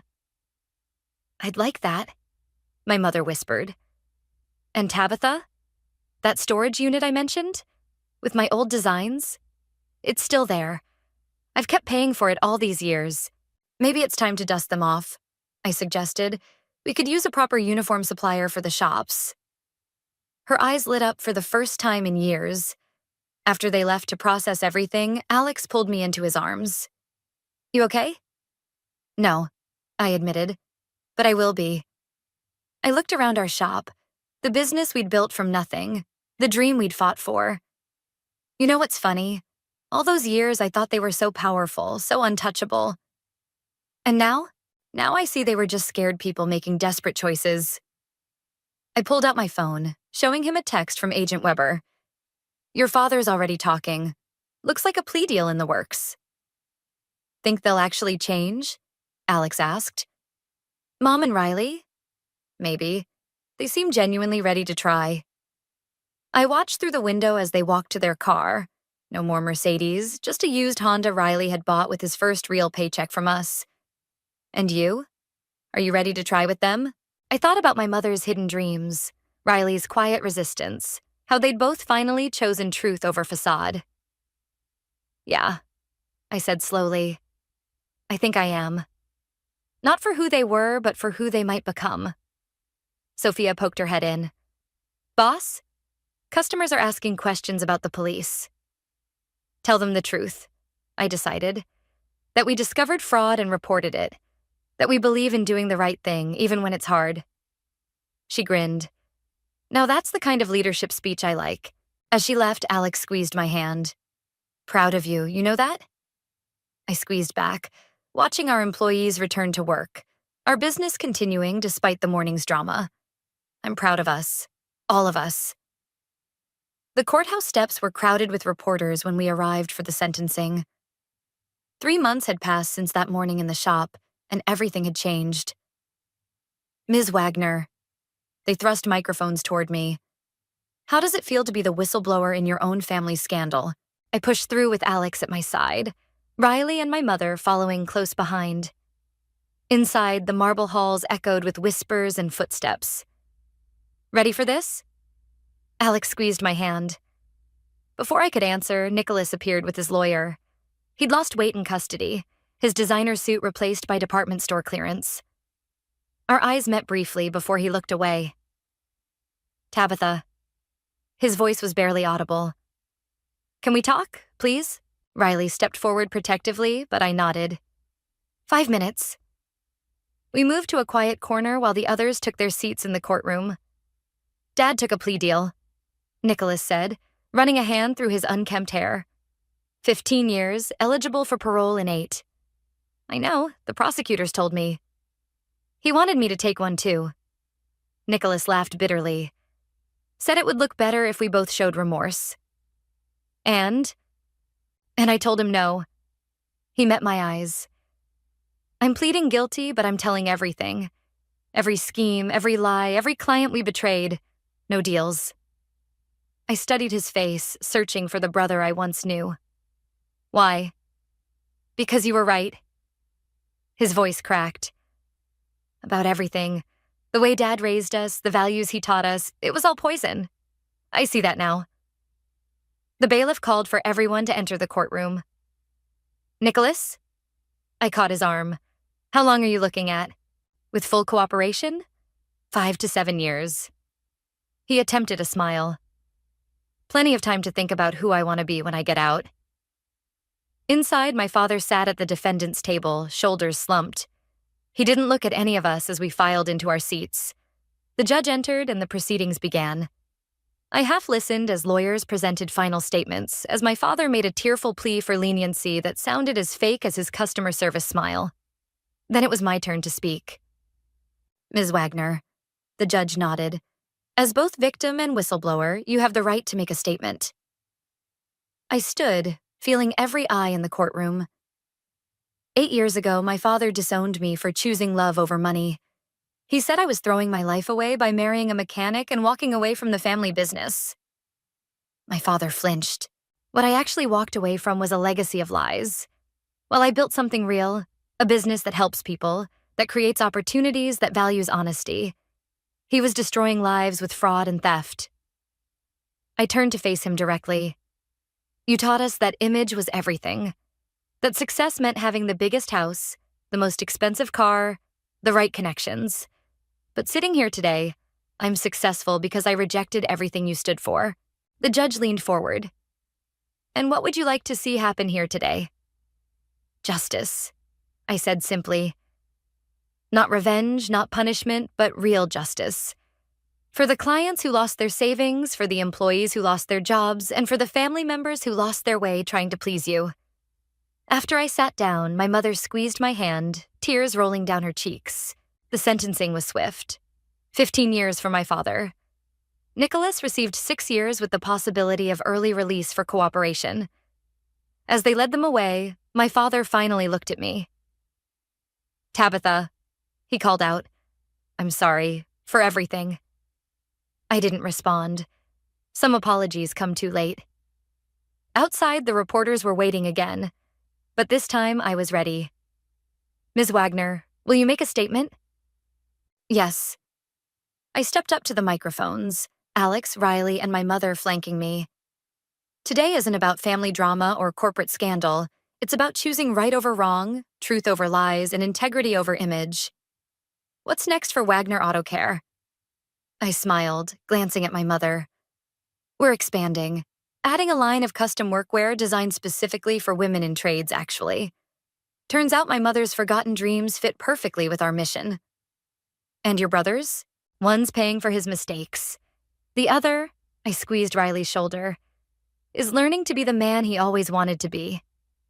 Later that evening, back at the shop, Sophia raised a coffee mug and toast. To justice served. To new beginnings, my mother added, spreading design sketches across the break room table. To family, Riley said quietly. The kind we choose to be. I looked around at these people. My husband, my reformed mother, my changed brother, my loyal employees. This was real success. Not the mansion I grew up in or the trust fund I lost, but this moment, this truth, this hard-won peace. To us, I said, raising my mug. All of us. And in that fluorescent-lit break room, surrounded by the smell of motor oil and coffee, I felt something I'd never felt in all my years in that massive family estate. I felt home. The bell above the shop door chimed as a young woman in a business suit walked in, clutching a newspaper. I recognized that lost look, that desperate hope in her eyes. Can I help you? I asked, setting down my coffee. I read about you, she said, unfolding the article. About standing up to your family, building your own business. She took a deep breath. My father wants me to take over his law firm, but I want to open a bakery. Everyone says I'm crazy. Before I could respond, my mother emerged from her new design studio in the back. "You're not crazy," she said, smoothing her work apron. "You're brave."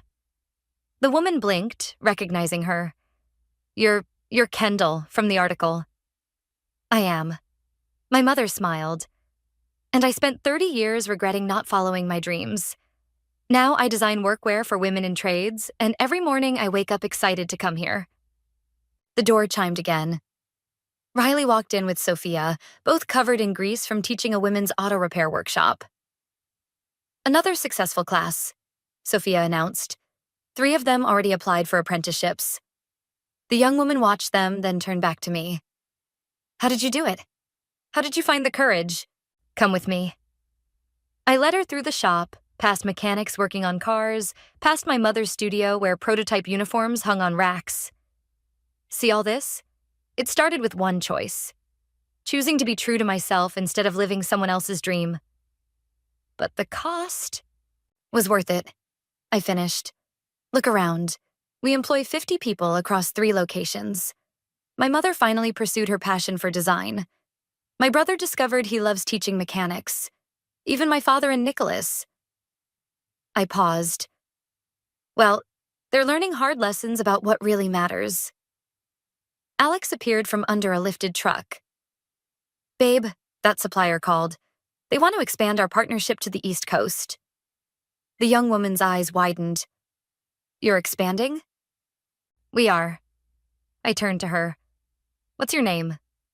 "Sarah." "Well, Sarah, want to know the secret to success? It's not about having the most expensive degree or following the safe path. It's about building something real, something that matters."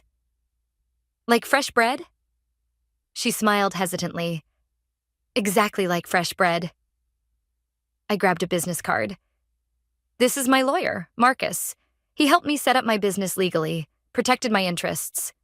Call him." After Sarah left, clutching the card like a lifeline, Amelia joined us. "Reminds me of someone I know." "She's got that same fire," my mother agreed, pinning a new design to her board. Riley wiped his hands on a shop rag. "Speaking of fire," Nicholas wrote again. "He's taking business ethics classes in prison, wants to teach them when he gets out." "And Dad?" I asked quietly. "Still not accepting calls?" Riley shrugged. "Some people never change. But we did," my mother said softly. "We're still changing." Sophia called out from the garage. "Boss, that reporter's here for the interview about women in automotive." "Coming." I turned to my family, the one I'd chosen, the one I'd rebuilt. Ready to show them what real success looks like? The interview went viral, not because of our family drama, but because of what we'd built from its ashes. Women across the country started reaching out, asking about apprenticeships, about starting their own businesses. That evening, as we closed up shop, Sarah returned with a box of fresh pastries. "I quit my law internship," she announced, "and I brought samples of why."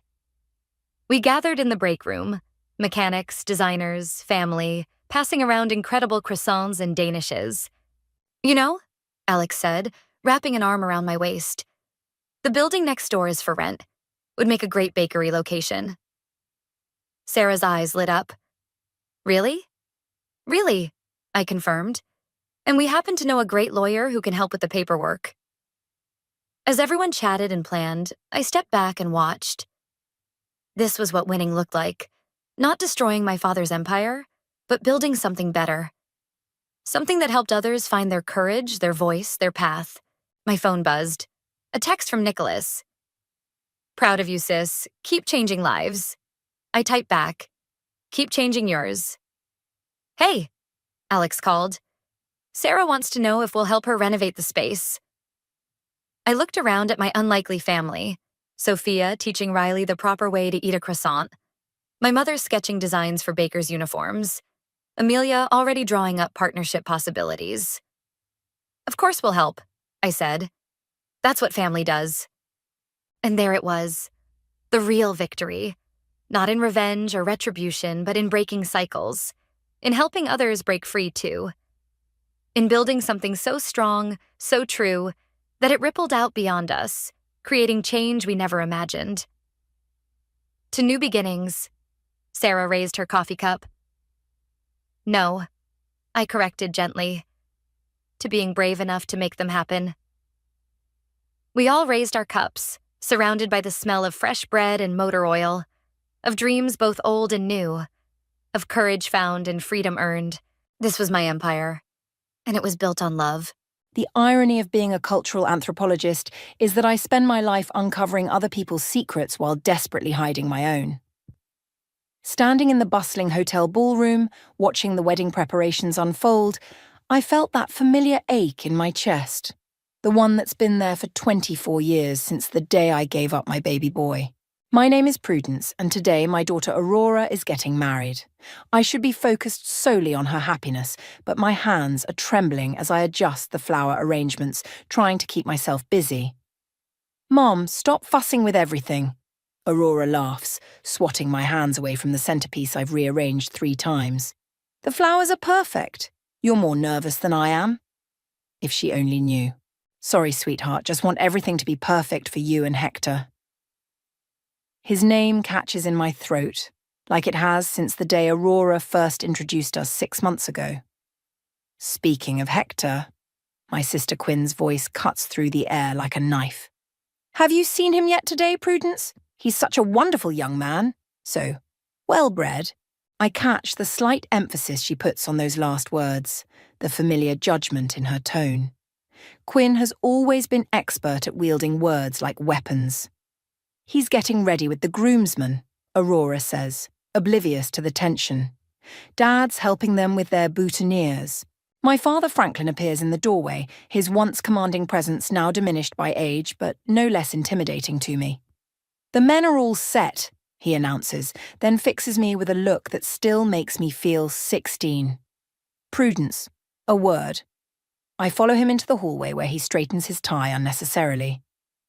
I trust you're keeping yourself together today? Of course, Father. Why wouldn't I be?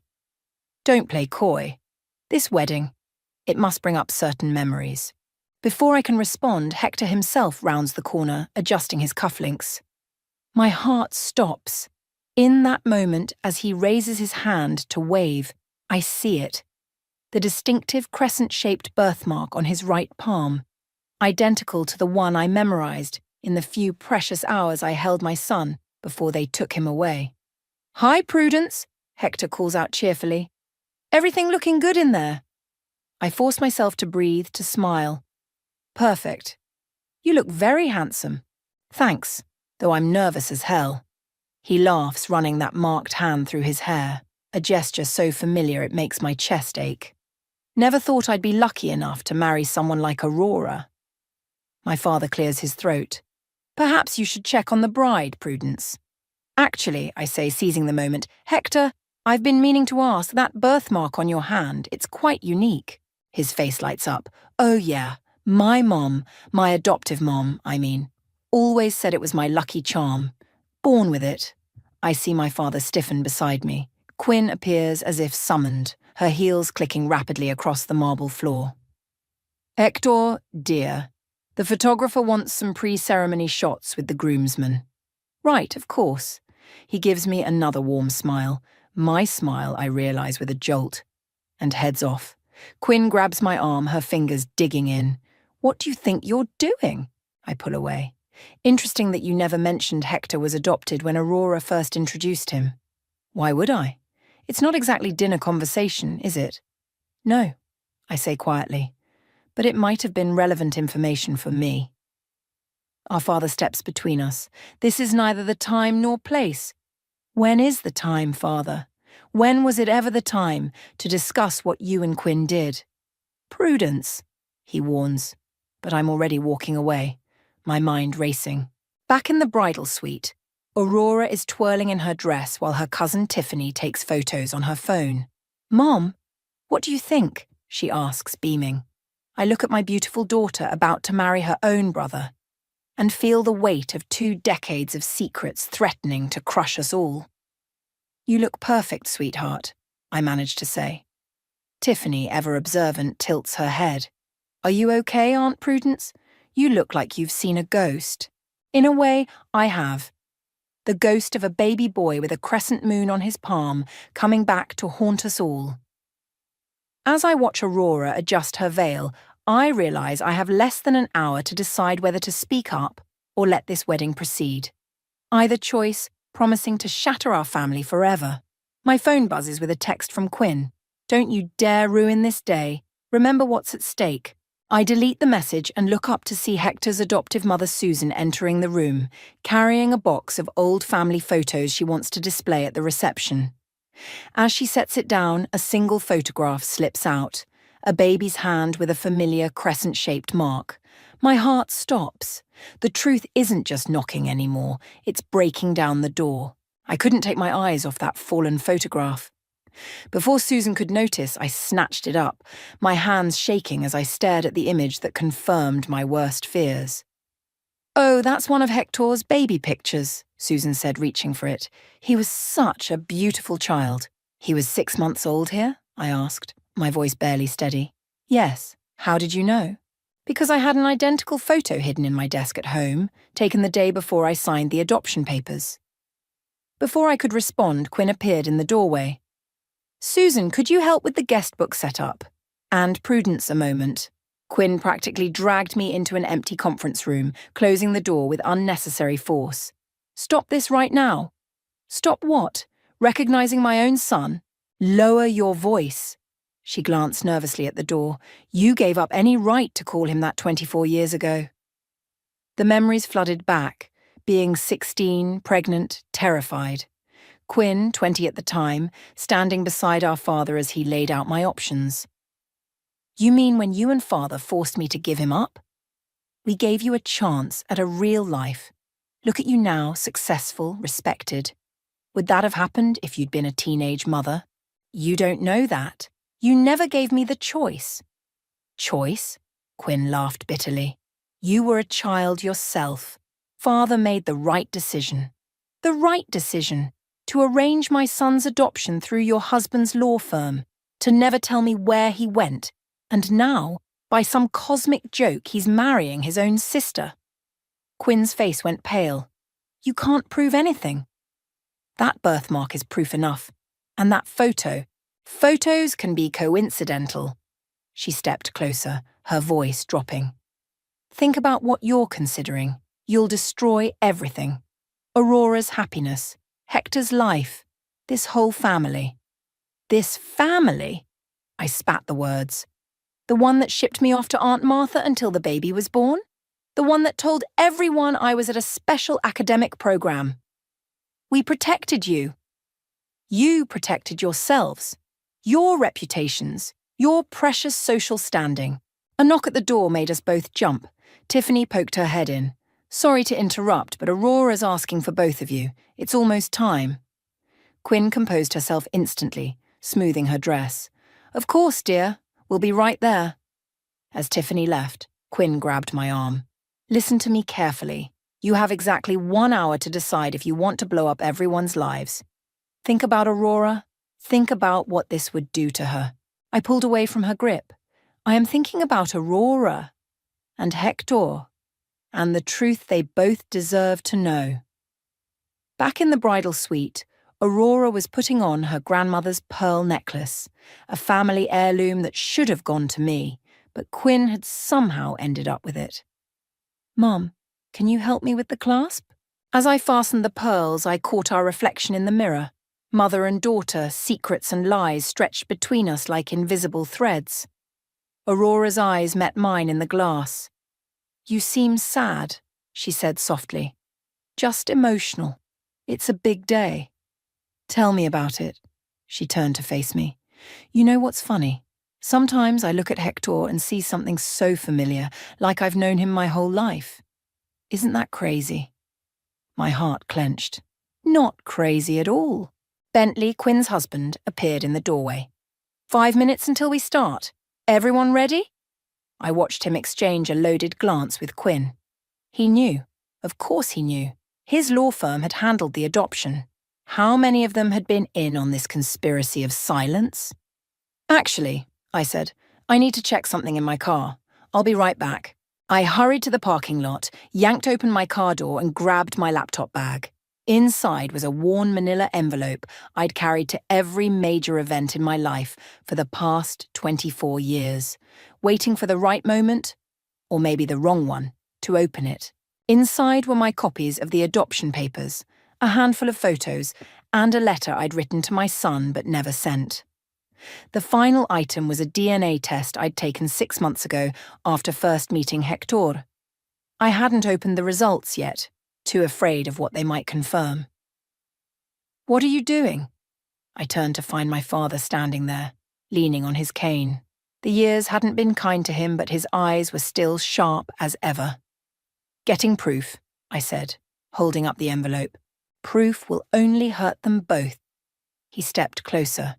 "You want revenge, Prudence? Fine, take it out on me, but leave those kids alone." "This isn't about revenge. It's about truth." "Truth?" He shook his head. "Truth is what we make it. Right now, the truth is that 2 young people are in love and about to start their lives together. They're siblings, Father. That's the truth. They're strangers who fell in love, unless you destroy that with your selfish need for closure." The wedding march began to play faintly from inside the hotel. Time was up. I had to decide, right now, whether to let my children commit an innocent but horrible mistake or tear their world apart with the truth. I clutched the envelope tighter and headed back inside. The envelope felt like it was burning through my clutch bag as I made my way back to the bridal suite. Aurora was already lined up with her bridesmaids, but I caught Susan alone in the hallway, straightening Hector's boutonniere in a way that made my heart ache. "Susan," I said, keeping my voice low, "could we talk for a moment? About Hector's adoption?" Her hands froze on the flowers. "What about it?" "The agency that handled it. Was it Riverside Family Services?" "How did you—" She stepped back, studying my face. "Why are you asking these questions today of all days?" Before I could respond, Tiffany appeared beside us, her junior detective instincts clearly triggered by our hushed conversation. "Aunt Prudence, I've been meaning to tell you something interesting. I've been doing some research for my criminology class, practicing with adoption records." Quinn materialized as if summoned by the word adoption, cutting Tiffany off mid-sentence. "Shouldn't you be in line with the other bridesmaids, dear? But I found something." "Now, Tiffany." I watched my niece reluctantly join the lineup, making a mental note to find her later. Susan was still looking at me strangely, but Bentley appeared and whisked her away to her seat, shooting me a warning glance over his shoulder. The wedding coordinator began arranging everyone for the processional. I should have been focusing on Aurora, but my eyes kept drifting to Hector at the altar. The way he stood, the slight tilt of his head, they were mirror images of my father in his younger days. "Last chance, Prudence." Quinn's whisper carried more threat than concern. "Once that ceremony starts." "You knew," I hissed back. "You knew he was back in our lives the moment Aurora brought him home." "I did what was necessary. Always have." "Necessary? Like when you convinced Father that a teenage mother would ruin the family name. You were 16. What kind of life could you have given him? Better than letting him accidentally marry his sister." A sharp intake of breath made us both turn. Tiffany stood frozen behind us, her eyes wide. "What did you just say?" "Nothing," Quinn snapped. "Get in line." But Tiffany stood her ground. "That's what my research was showing.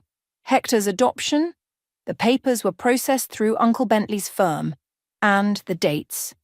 They matched when you disappeared to Aunt Martha's, Aunt Prudence." Quinn grabbed Tiffany's arm. "You will not breathe a word of this, do you understand?" "Let her go." I stepped forward, my voice stronger than I felt. "She's right. And I have proof." I opened my clutch and pulled out the DNA test results, still sealed. Quinn's face went white.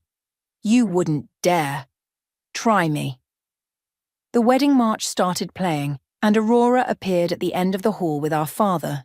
She looked radiant, innocent, completely unaware of the bomb about to detonate her life.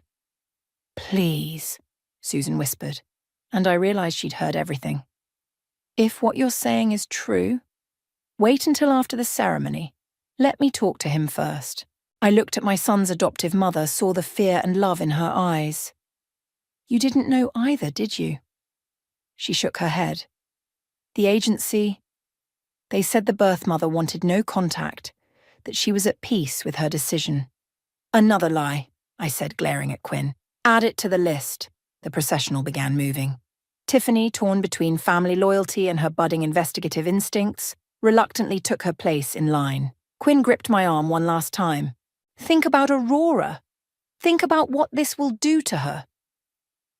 I am thinking about Aurora and Hector and 24 years of lies.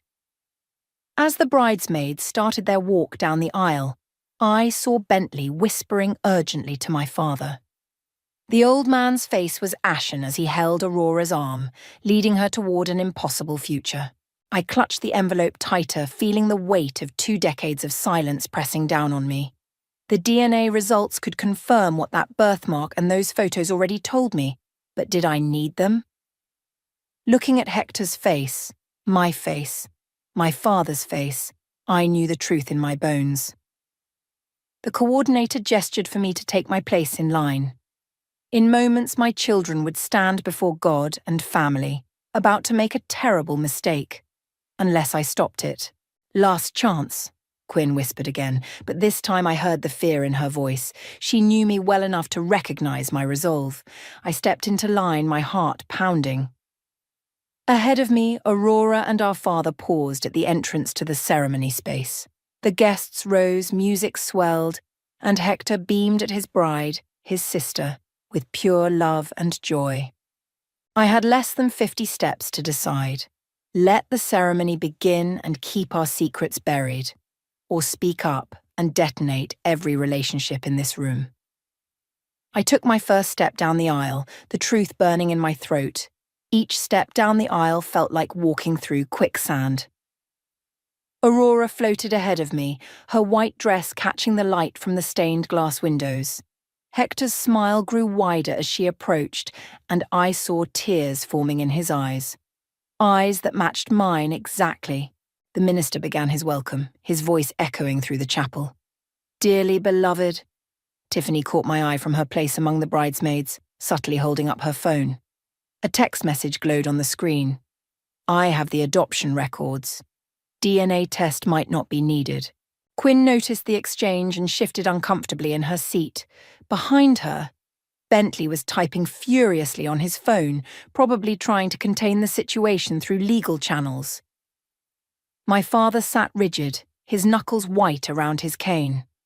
If anyone knows any reason why these two should not be joined in holy matrimony, the traditional words hung in the air. Quinn's head snapped toward me, her eyes pleading. Susan dabbed at tears, happy tears that would soon turn to something else. The envelope in my clutch felt like it was made of lead. Speak now or forever hold your peace. My throat closed up. The silence stretched, becoming uncomfortable. Aurora and Hector turned slightly, wondering about the delay.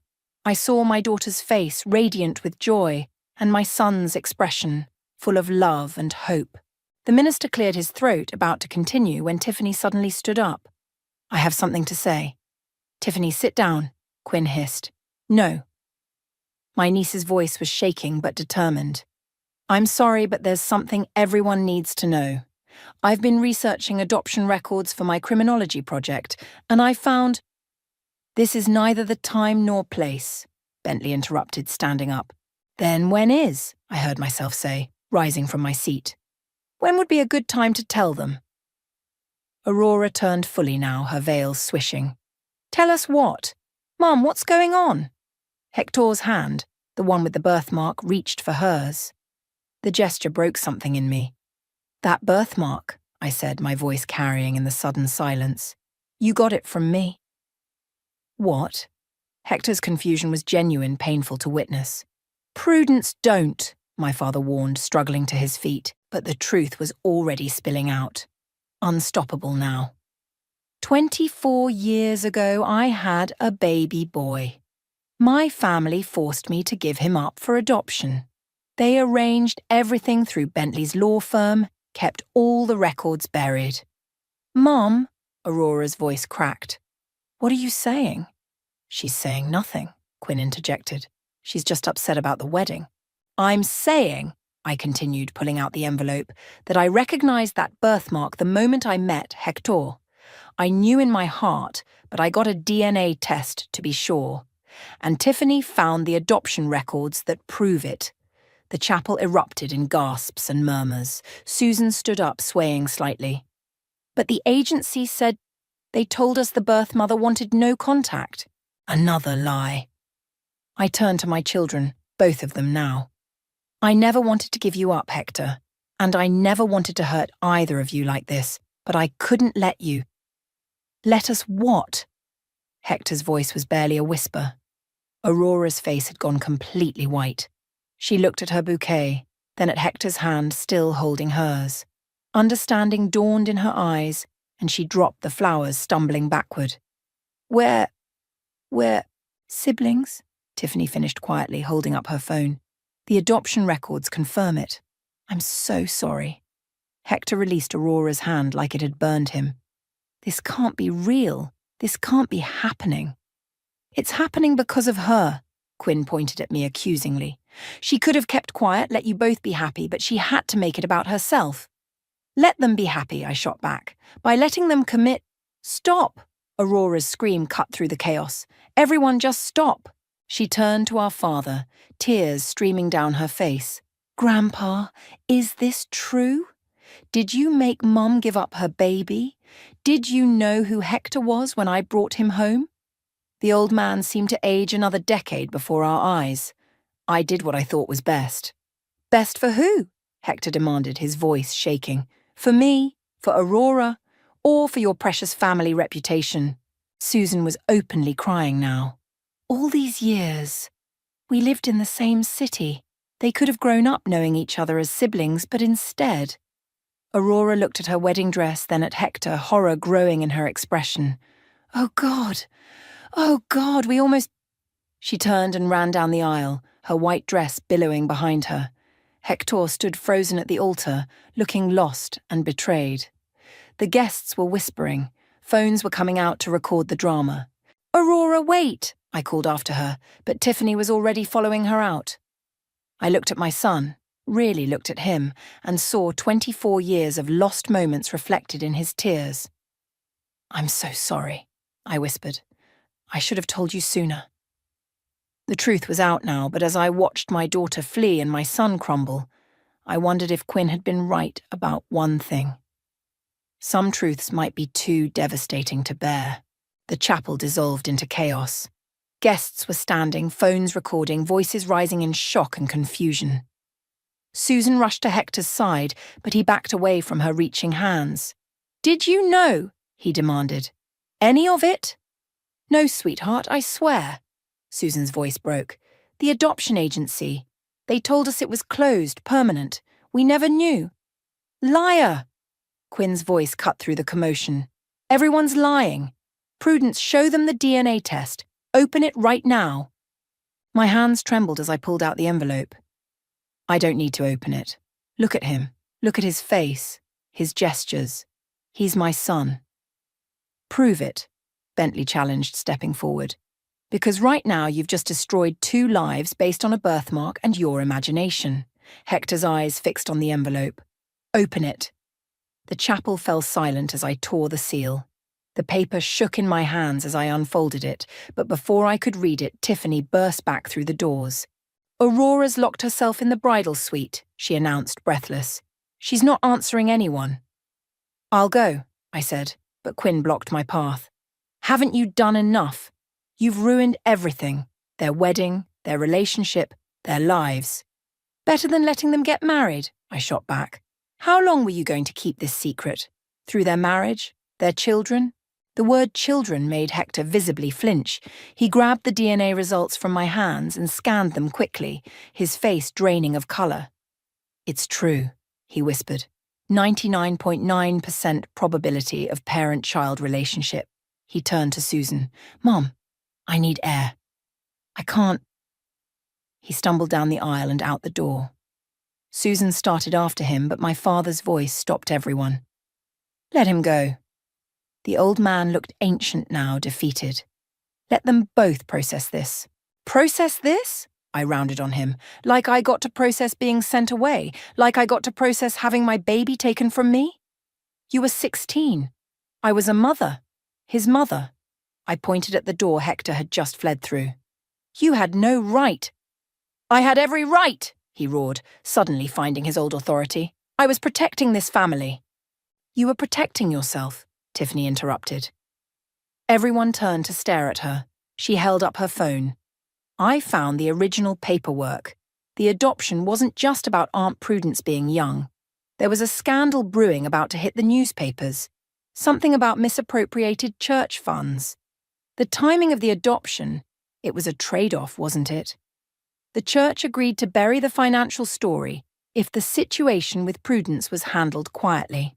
The colour drained from my father's face. Quinn gasped. Father, is that true? He didn't answer, but his silence said everything. Oh my God, I breathed. It wasn't even about me being too young. It was about money. Your money. The guests were riveted now, watching our family implode in real time. Someone was definitely streaming this live. Get out, I told the onlookers. All of you. This wedding is obviously cancelled. As the murmuring crowd filed out, Susan approached me slowly. I need you to understand something. Whatever the circumstances, Hector was loved, is loved. We may not share blood, but he is my son too. I know, I said softly. I saw that in how you raised him. I'm not trying to take him from you. Then what are you trying to do? Bentley demanded. I'm trying to stop my children from making a terrible mistake. I'm trying to finally tell the truth. The truth? Quinn laughed bitterly. The truth is you couldn't leave well enough alone. You had to play the victim, the wronged mother. Consequences be damned. Consequences like letting siblings marry each other? Stop saying that. Everyone turned. Aurora stood in the doorway, her makeup streaked with tears, her wedding dress crumpled. Stop talking about us like we're not real people, like we're just some tragedy in your family drama.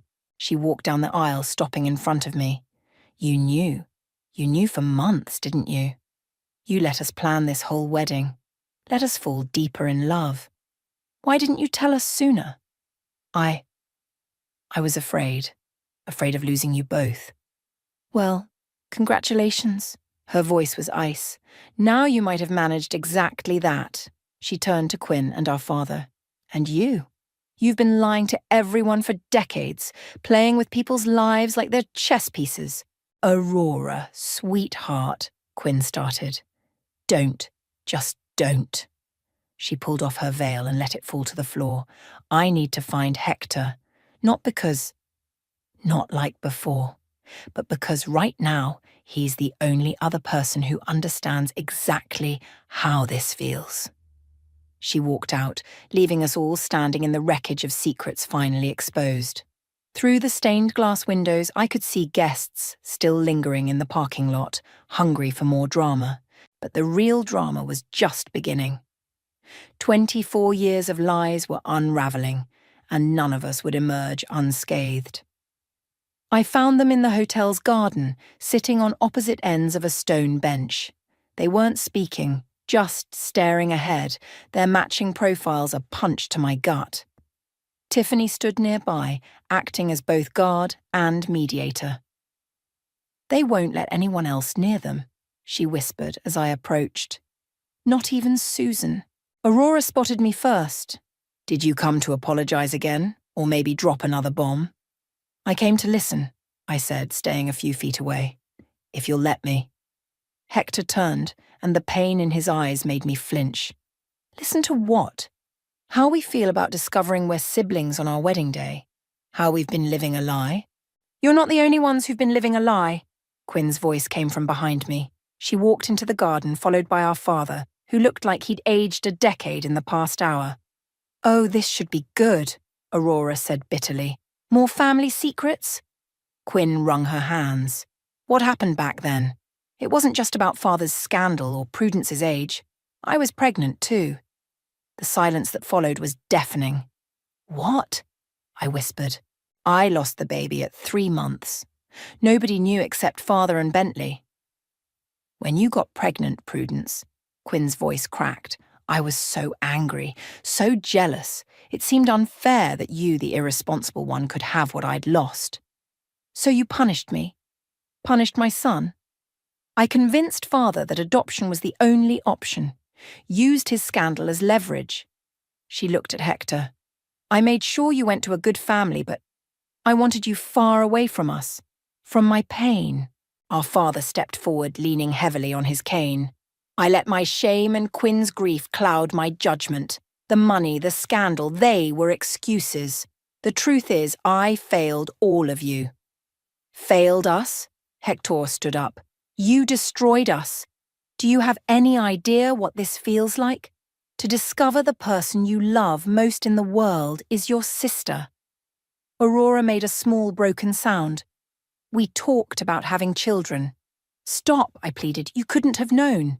But you knew, Aurora shot to her feet. You knew for months. Every dress fitting, every planning session, you sat there and watched us fall deeper into this nightmare. I tried to find the right moment. The right moment? Hector's laugh was hollow. Maybe before I proposed? Before we fell in love? Before we... He cut himself off, looking sick. Tiffany stepped forward. There's something else you should know. She held up her phone. The adoption records show more than just the connection. They show a pattern of similar arrangements through Uncle Bentley's firm. Other families, other secrets. Quinn went pale. Bentley said those records were sealed. They were. I'm just very good at what I do. Tiffany looked at me. This wasn't just about your baby, Aunt Prudence. It was a whole operation. Rich families making problems disappear. My father sank onto the bench. Bentley assured me it was all legal. Legal doesn't mean right, I said. Where is Bentley now? Gone, Quinn whispered. He left as soon as Tiffany mentioned the records, probably destroying evidence as we speak. Aurora stood up suddenly. I can't process all this right now. My wedding day has turned into some kind of twisted crime documentary. Aurora, Hector reached for her automatically, then pulled back. They both flinched at the instinctive gesture. Don't, she said softly. I need space. From all of you. She turned to leave, but stopped short. Susan stood in the garden entrance, holding a small wooden box. Before you go, she said, there's something you both should have. She opened the box, revealing a stack of letters. These came to our house over the years. No return address, but now I know. She looked at me. They're from your mother. Your real mother. You wrote to me? Hector's voice cracked. Every year on your birthday, I whispered. I never knew if they were delivered. I kept them all, Susan said. I always felt you should have them someday. Aurora stared at the letters. Did you write to me too? Every day in my heart, I said. But you were with me. These letters, they were my only connection to your brother. Hector took the box with trembling hands. I can't. I need time. We all do, Aurora said. She looked at Hector, really looked at him, for the first time since the revelation. We need to figure out who we are to each other now. Your family, Quinn said quietly. However twisted the path, however much we all messed up, that's the truth. Truth? Aurora's laugh was bitter. The truth is that everyone in this family is really good at keeping secrets, but really bad at being honest. She walked away, her wedding dress trailing in the grass. Hector clutched the box of letters and followed, keeping his distance but clearly needing to be near the only other person who understood his pain. I watched my children leave together, yet further apart than they'd ever been.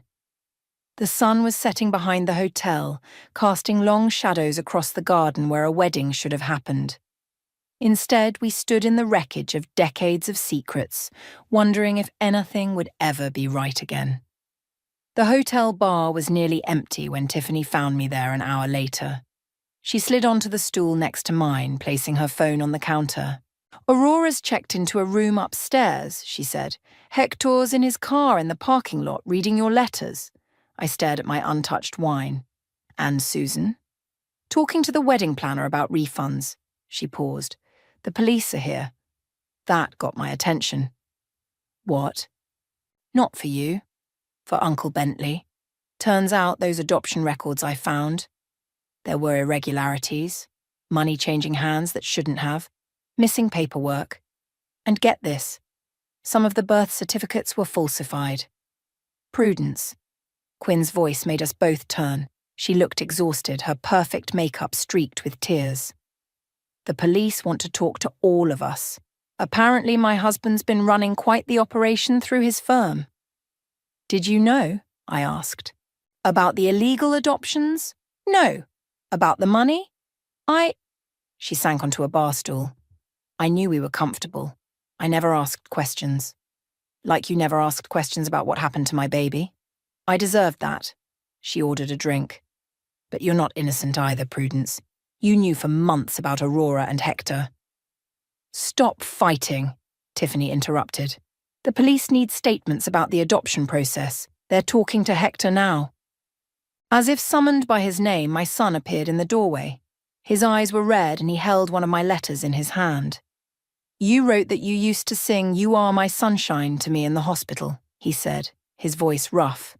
Susan, my mom, she always sang that too. Said it felt right somehow. Hector, Susan appeared behind him. The police need to speak with me about the adoption paperwork. I'll come with you, he said, but stopped short. I mean, if you want me to. I'll always want you with me. Susan's voice broke. You're my son, no matter what these records show. They left together, leaving me with Quinn and Tiffany. The bartender tactfully moved to the other end of the bar. Aurora's asking for you, Tiffany said softly. Both of you. We found Aurora in her hotel room, still in her wedding dress, surrounded by crumpled tissues. She looked up as we entered. I've been thinking, she said, about what happens next, about what we tell people. The truth is already out there, Quinn said. Those guests had phones. The truth? Aurora laughed sharply. Which truth? That my mother gave up her baby? That my aunt and grandfather conspired to hide it? That I almost married my brother? Aurora, I started, but she held up her hand. No, let me finish. I've been reading the messages coming in. Everyone's got an opinion. Everyone's choosing sides. But you know what nobody's talking about? How Hector and I feel. Quinn sat on the edge of the bed. Tell us. We're victims here. All of us. You, she pointed at Quinn, lost a baby and let it poison you. You, she turned to me, lost your son and let fear keep you silent. And now Hector and I, we've lost each other. But not really, because we never really had each other. Not the way we thought. A knock at the door revealed Hector and Susan, followed by my father, leaning heavily on his cane. The police are done with us for now, Susan said, but they'll need to speak with everyone involved in the adoption. Including Bentley? Quinn asked quietly. If they find him, Hector said. He's gone, left everything behind. My father sank into a chair. I never thought. The money he paid for my silence about the church funds, it came from these illegal adoptions. It wasn't just about the money, Tiffany added, checking her phone. The records show a pattern. Rich families, scandals buried, babies relocated. It was about power and control. And now? Aurora stood, her wedding dress rustling. What happens now? Now we tell the truth, I said. All of it. No more secrets. The whole truth. Quinn looked terrified. About everything? Everything. I turned to my children, both of them. You deserve that much. Everyone deserves that much. Hector moved to stand beside Aurora, close but not touching. We need to figure out how to be siblings, how to love each other differently. Aurora nodded, tears falling. And we need our parents, all of our parents, even the ones who messed up.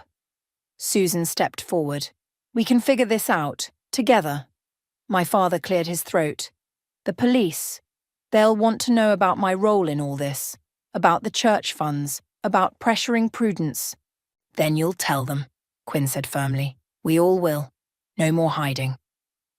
Tiffany's phone buzzed. The media's outside. They want statements. We all looked at each other. This broken, complicated family brought together by lies, but maybe, just maybe, saved by truth. Together, Aurora said, reaching for Hector's hand, then mine. We face this together. And for the first time since this nightmare began, I felt something like hope. The media circus outside the hotel had grown into a full 3-ring spectacle. Camera lights flashed through the lobby windows as our family huddled near the entrance. "Ready?" I asked, looking at Aurora and Hector. "No," Aurora smiled weakly. "But when has that stopped us today?" We stepped out together into the wall of cameras and microphones. The questions came fast and furious. Is it true about the illegal adoption ring? Did you know they were siblings? What about the church scandal? Aurora raised her hand, still in her wedding dress, and the crowd quieted. "Today was supposed to be my wedding day," she began, her voice steady. "Instead, it became the day our family's secrets finally came to light. Yes, Hector and I discovered we're siblings. Yes, there was an illegal adoption network. And yes, our family made terrible mistakes." Hector stepped forward. "But we're not here to sensationalize our pain. We're here because the truth matters.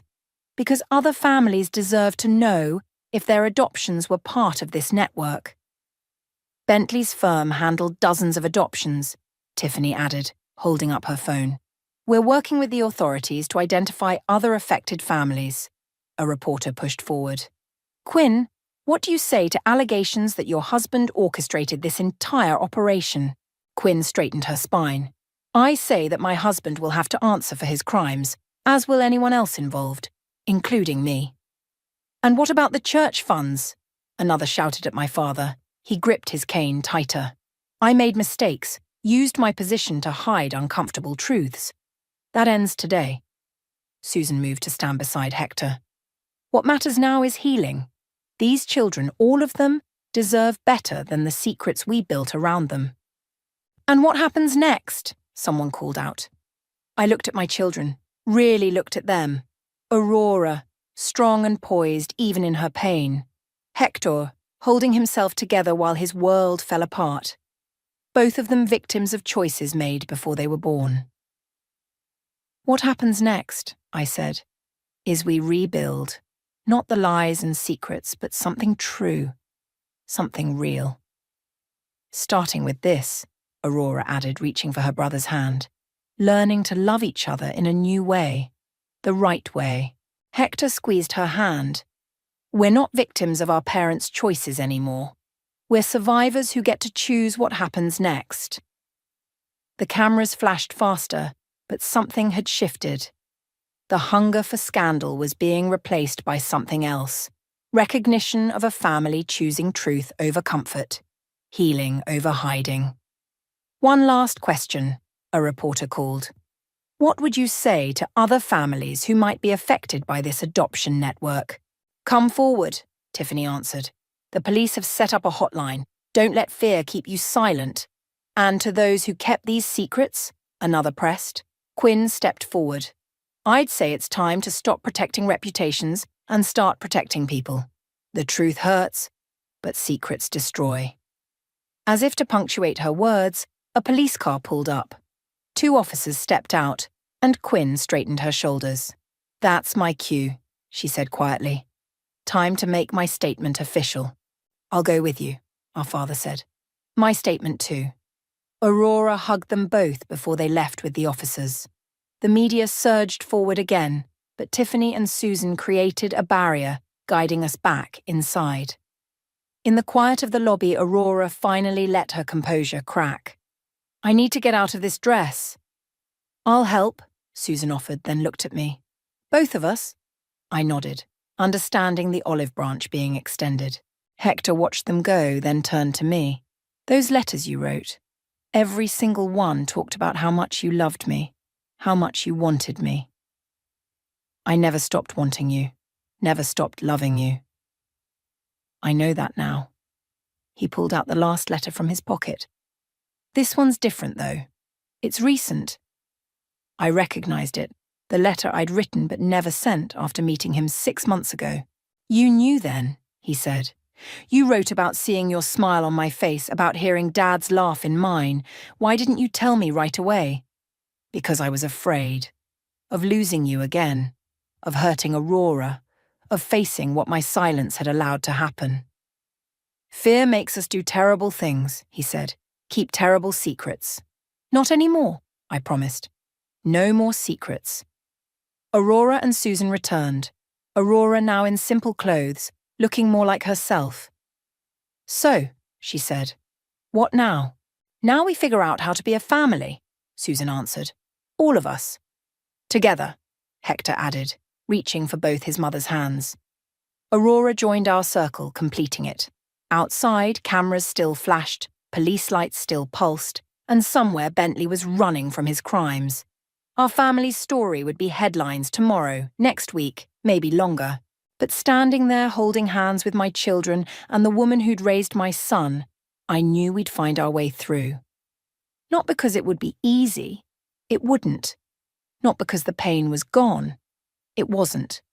But because the truth, however hard, had finally set us free. Together, I echoed, and felt their hands tighten around mine in response. The secrets were out. The healing could begin.